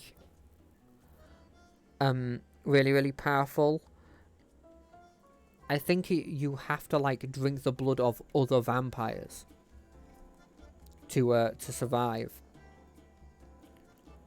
And, like, the sort of, like, progression that goes through, the, like, more powerful you get, the more consequences you have. That kind of stuff it really does interest me. And so giving them a look would be really interesting. Or maybe even giving the sort of World of Darkness in general a bit of a look to see if maybe the sort of that kind of stuff would be up my street. Would also be a bit interesting. And maybe with the added goal of maybe either participating or maybe even being the GM, DM, whatever they call it in the Dark World sort of stuff.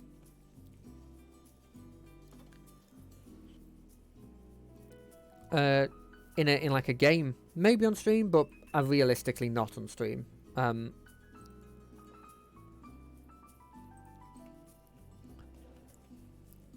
I think another one like that I've always been quite interested in the sort of lore behind, but I've always been like apprehensive to play because it's very similar to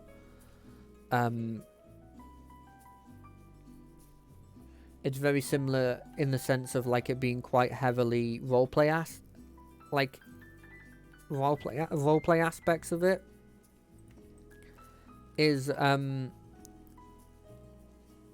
Call of Cthulhu, which is very, very popular in terms of like both the Lovecraftian stuff and the sort of the role playing aspects.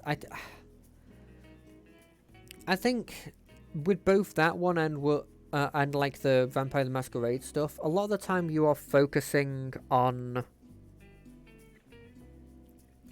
one more fire rate. You're focusing on like sort of worlds that are like it's Earth, but it's like, you know, it's the 1920s, or it's the, you know, it's early on, like the Victorian era and stuff. And that just sort of adds another element of like me not knowing what to do. And I do think this whole thing that I'm bringing up of the me not knowing really how to inhabit another character very well.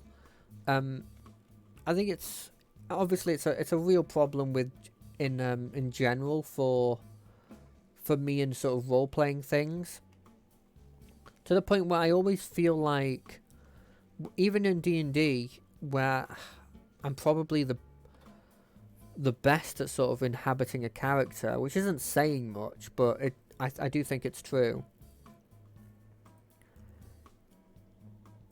I think I have this problem of a lot of my characters, to a certain extent, just start becoming, well, what would I want to do in that situation, and not what would the character want to do in that situation.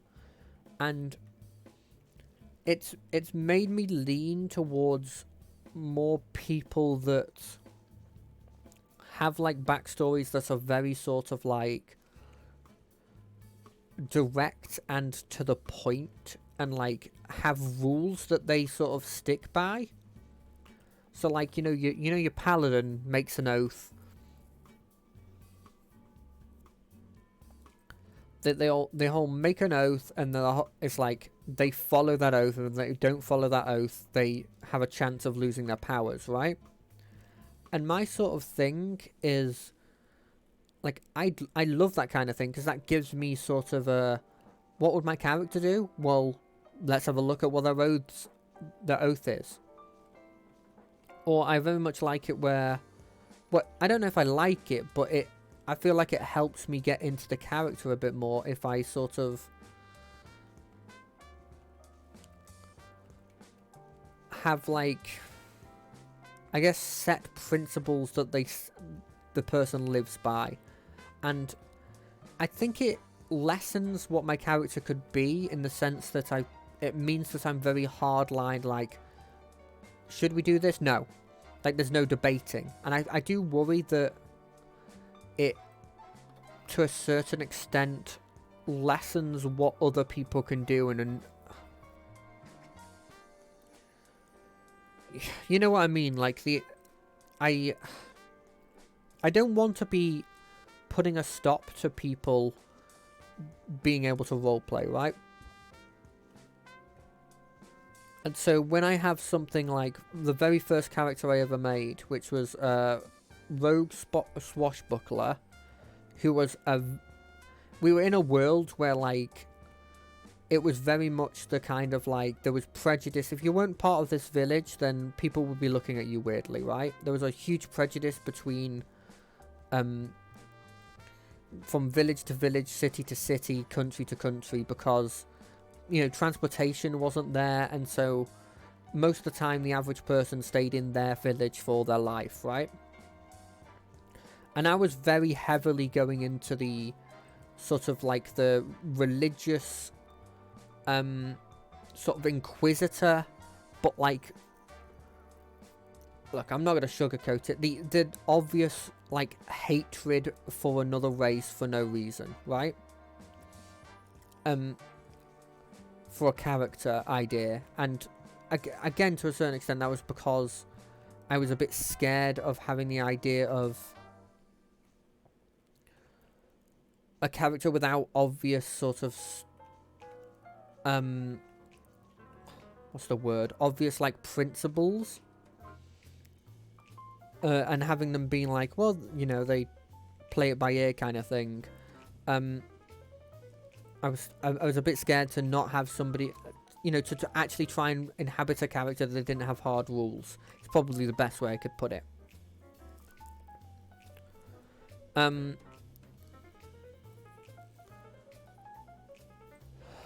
And so I worried with that one, because of my character's innate like, hatred for the races. I worried that I was limiting what other people could play.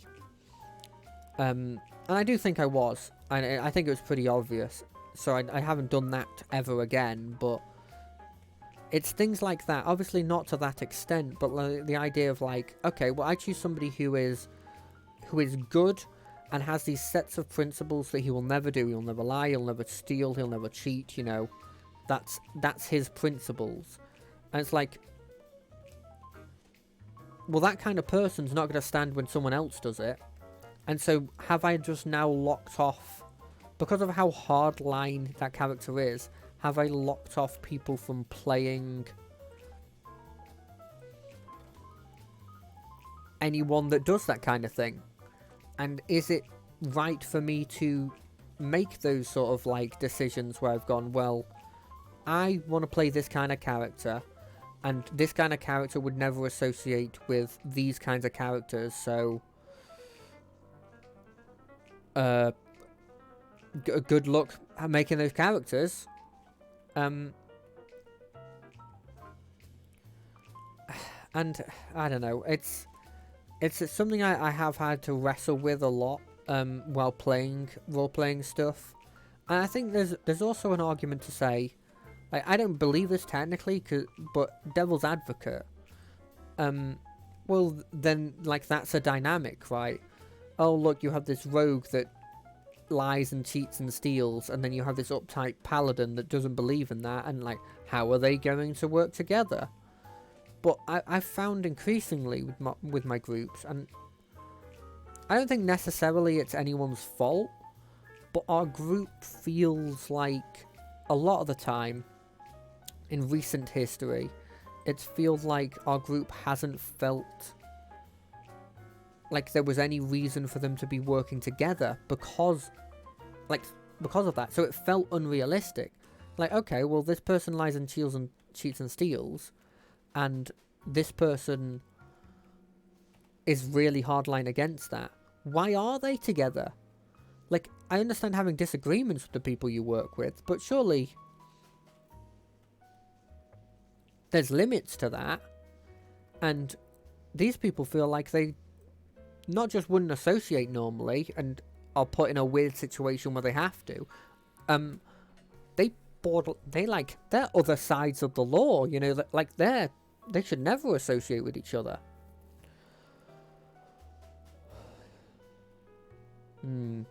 So we're not doing great in terms of the hard mode.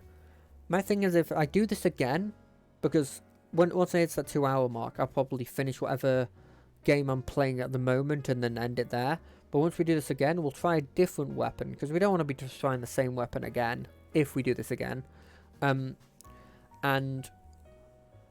we'll try a hard mode on that one, and then maybe double back to this one if we don't succeed. But you know what? We won't need to do that, because we'll succeed right now.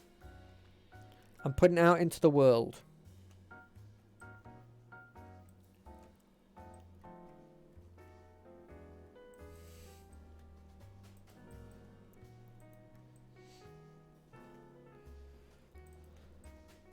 But yeah, like, that kind of stuff, I worry, is something I'm doing that is potentially hurting the dynamic of the group.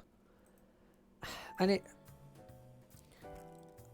so our group is about 4 people, right? 4 people playing and then 1 DM. So I guess 5 people. And I've got, I'd say 3 of them that I just think are so good at making, like, coming up with characters and making them. And it's one of those things where it's like, I don't want to be... Not only do I really like the characters and want to see their story, I don't want to be lessering that story in any way, you know?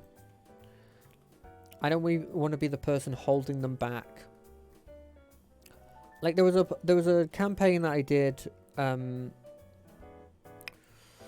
might have been over a year ago now, where the whole shtick was that we started on this one continent, and I had made my character being like a boy from that place, a farmer. It was the Cloak of the Sun that I was talking about before.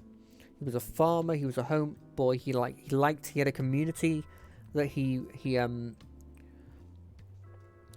helped even build the church in this city with, and like, you know, he bloody loved this place. And the reason he started out his journey was because the lord of that place that he had become like acquaintances with through the, you know, the building project of the church and everything. You know, he needed some help from anyone that he knew in his past to deal with this problem that exists, right? You know what, I'm going to try out multi-shot, why not? I'm going to take a load of damage, and I'm going to take multi-shot, and hopefully they balance out, and maybe even are positives. And it started off like that, and we were in that sort of country, doing like the earlier acts, and it was going well. I had no problems with that. But more specifically, I was the only person that had this strong of a bond with this country, right? And then it was time for us to leave that place and go somewhere else. And then I find out that, you know, a war started there. And me going, okay, what would my character do? I felt, well, my character, knowing that his country's going to war, would be trying to help in any capacity. And so instead of, like, we had gone all this way via a teleporter to this, the continent over the seas, and we knew, we could, the people who used that gave us that teleporter, and so I just felt like there was no reason why my character wouldn't try and get home for this. And so I kind of felt like I stopped the progression of the story by my character wanting to sort of double back to an area that had effectively been this. I don't want to call it the starting area, but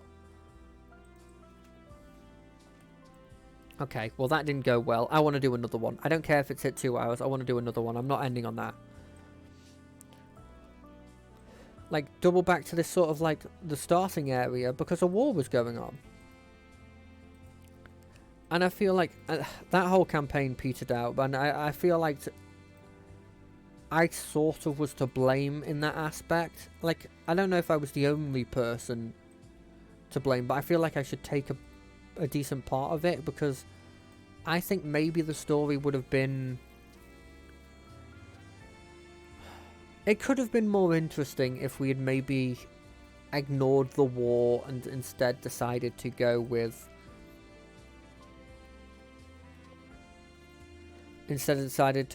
like the direction we were going in this new country across the sea.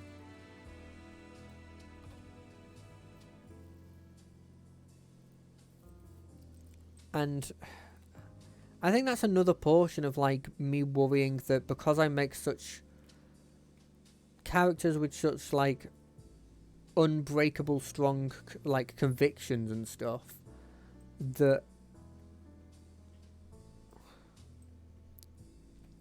like maybe I'm holding back in some capacity the group. I don't know. Anyway, like we've been talking a lot about a bit depressing things. Anyway, so let's get back to like more things that I probably will be doing in the new stream. I'm thinking I play a lot of Hearthstone, okay? And there's a chance that instead of playing this, we play like maybe do some battlegrounds. I don't play main Hearthstone. I play either battlegrounds or like the solo adventures. Because I just don't think I'm like battlegrounds. Sure, you're playing with other people, but I don't know. You're sort of playing your own game, and then you see if your own game's better than their game. You know, it's sort of a different experience. I've always found battlegrounds fun. Also, you know, it's completely free. You don't need to get the latest, card pack to continue playing it. And so we might do some of that. We might do some just like some Minecraft. Like I like to play Minecraft, but what I like to do in it is sort of just build a monument. Build a big structure out of like stuff that takes a lot of... Effectively what happens is, and this might sound weird, or maybe it's something a lot of people do, and I've found like my group, a group of people.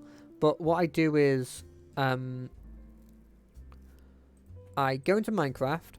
I normally are using some form of mod to give me more stuff, because although base Minecraft's cool, why not have a mod which adds like just a load of convenient stuff?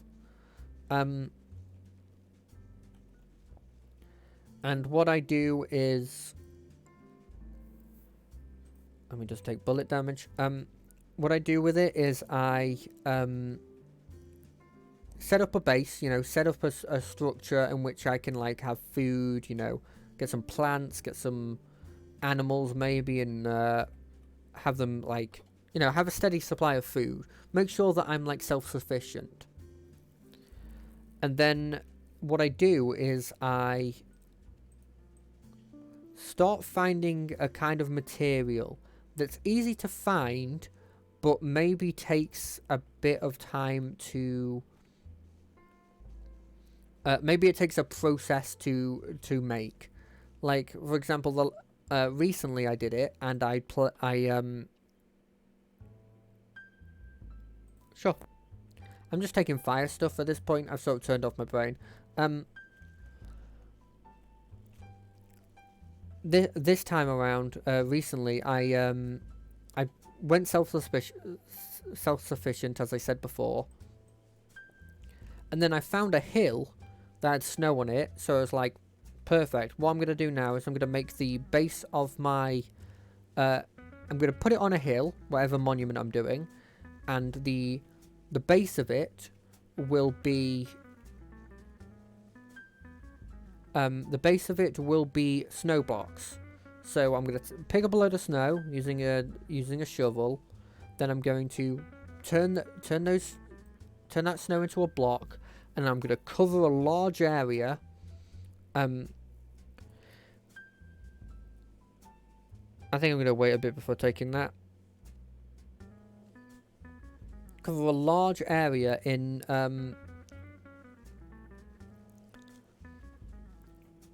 the snow block, and then I decided, well, that these gosh darn monsters, they just keep attacking me while I'm trying to work through the night. And instead of going, you know what, I'll just bring a bed up, and whenever it gets to near night, I'll just go to sleep, or I'll just build my house up here so I have a shelter that I can sleep in, and just skip the night. I instead decided, no, the right idea is I have all this dirt from like leveling out this place. I'm just going to build a huge dirt square wall around my monument. No idea why. In the slightest.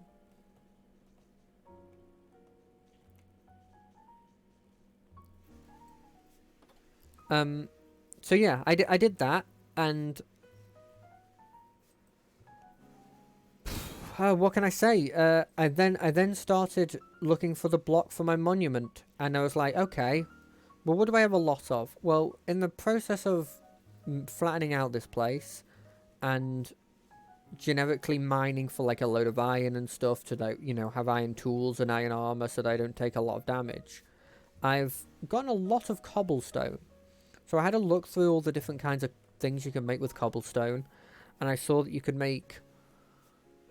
It was like this, like these stone pillars that you could make out of stone, and I think you then put it in like you do like a one on top of each other, and then you can turn it into a stone pillar. So then I decided, okay, that's what I'm going to go with. And obviously, as you can see here, it's got a decent amount of process to it. So that's what I started doing. I started, like, to a certain extent, taking all the cobblestone and putting it in all the furnaces that I then made, and then getting a load of blooming wood, because I very quickly ran out of coal. And I know you can make charcoal, but I don't know if it's efficient. So I just cut down a load of trees, put them into the...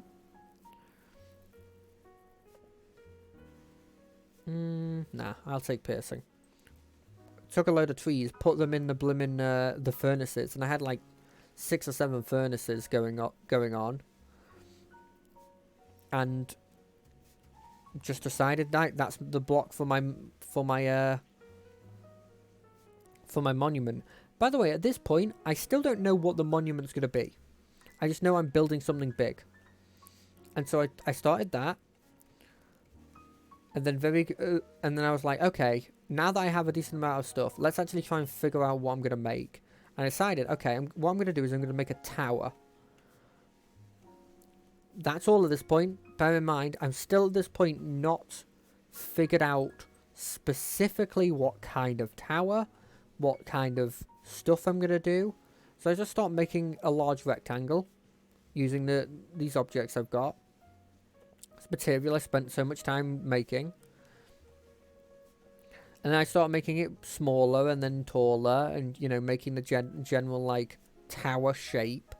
And I get to like halfway through and I go, you know what would be a really cool thing is if I made like a glass orb at the top of the tower, and I filled it with lava.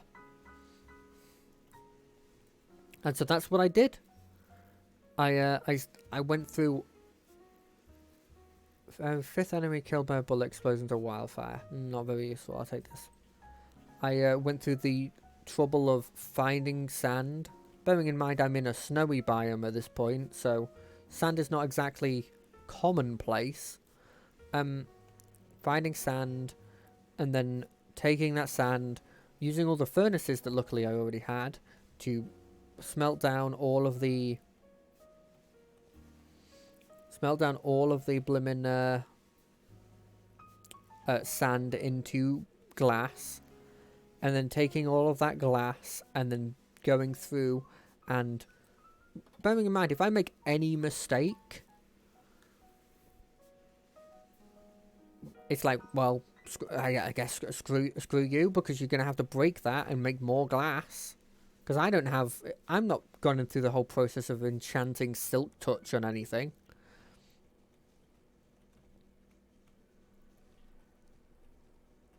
Because that's a long process. I've got to make books. I've got to get enchanting. I'm not doing that. So yeah, I then made it. Then I had to find lava, which luckily was quite close actually. So, and then I had to go through the process of taking, like, I decided for some reason that, you know what, 3 buckets. That's how many buckets I need. Bearing in mind I had tons of iron. Like, absolutely tons of iron. At any point I could have just gone, no, I think instead I'm going to have, you know, 9 buckets. So that this becomes a lot easier. So yeah, I then filled it all up, making sure that, because I didn't particularly like how it looked when it's like not fully like like it feel like, I don't like that it's flowing down. I want it to just be a pool of lava, right? And so I had to go through, and every little block I had to fill with lava, and you can't make, I don't think you can make an infinite lava source. And so I had to go all the way down the mountain, collect the lava, all the way up. Bearing in mind I only have 3 buckets. And this orb is about 9 across, maybe 5, like 9 by 5. So it isn't a quick thing.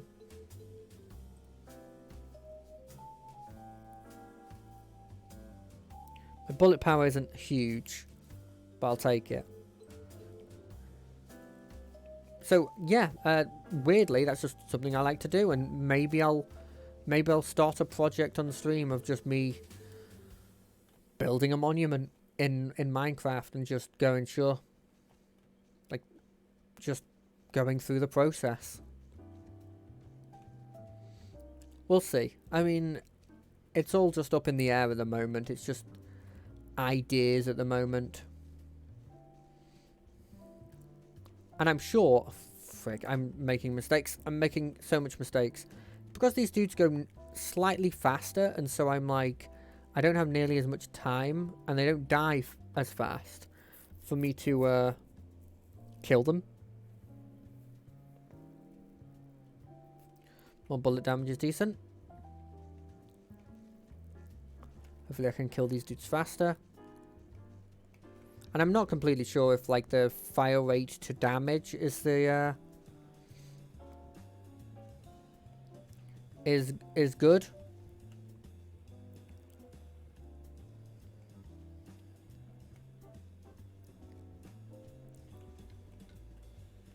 But yeah, I might do some Minecraft, because I do have quite a lot of fun with Minecraft.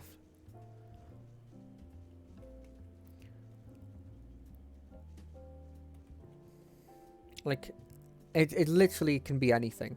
That's why I'm sort of actually looking forward to with it. Like, the pure variety of just, like, what am I feeling at the moment? I'm feeling doing this. And then I always like giving myself a little, like, a goal. Like, with this one, it was to complete the hard mode and complete the hard mode with every weapon, which obviously is incredibly... It's not going to happen in one session, but, like, probably if I come back to this next week, Sorry, not next week. Next Monday. Then, you know, I'll have the same goal, right? Oh, every third tries a spiral 9. Yes, please. That's just good.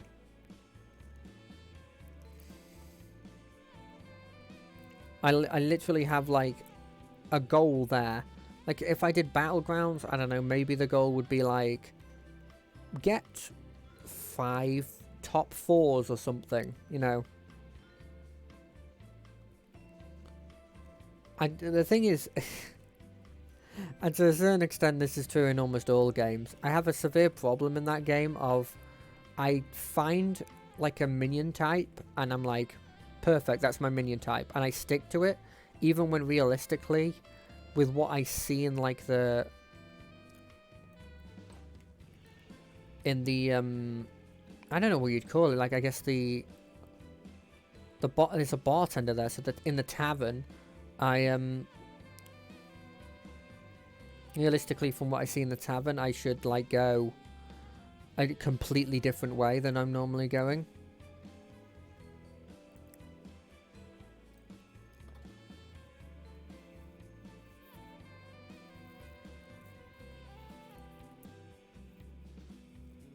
I just want more damage. I've got so many blimmin' projectiles at the moment that increasing the damage with them is huge.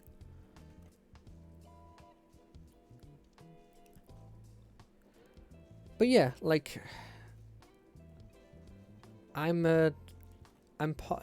might continue with this in the next stream. I might not. I think weirdly, just even though it's really just talking to myself at the moment, just talking through what's... Oh god, I looked away from the screen for a second and I was screwed. Talking through what I'm planning is really, honestly, really just helped. I think probably there's going to be more jazz, whatever happens. Because I'm actually really digging sitting here and listening to jazz. And normally I'm not a really big fan of music when I'm playing. Like, I'm the kind of person who turns off the game sounds in games because they're getting annoying. But now I'm like, maybe I can have some nice jazz on. I really thought I would win. I think I messed up by lowering my fire rate. I think me taking that projectile deflection was the death of me. But hey, this has been honestly really fun. We'll continue the jazz club either next Monday at 7 or the Monday after that, depending on effectively depending on how I feel after probably having a load of booze in the new year. But hey, I've been JD Moss. I've really liked this. I hope you have. I'll see you next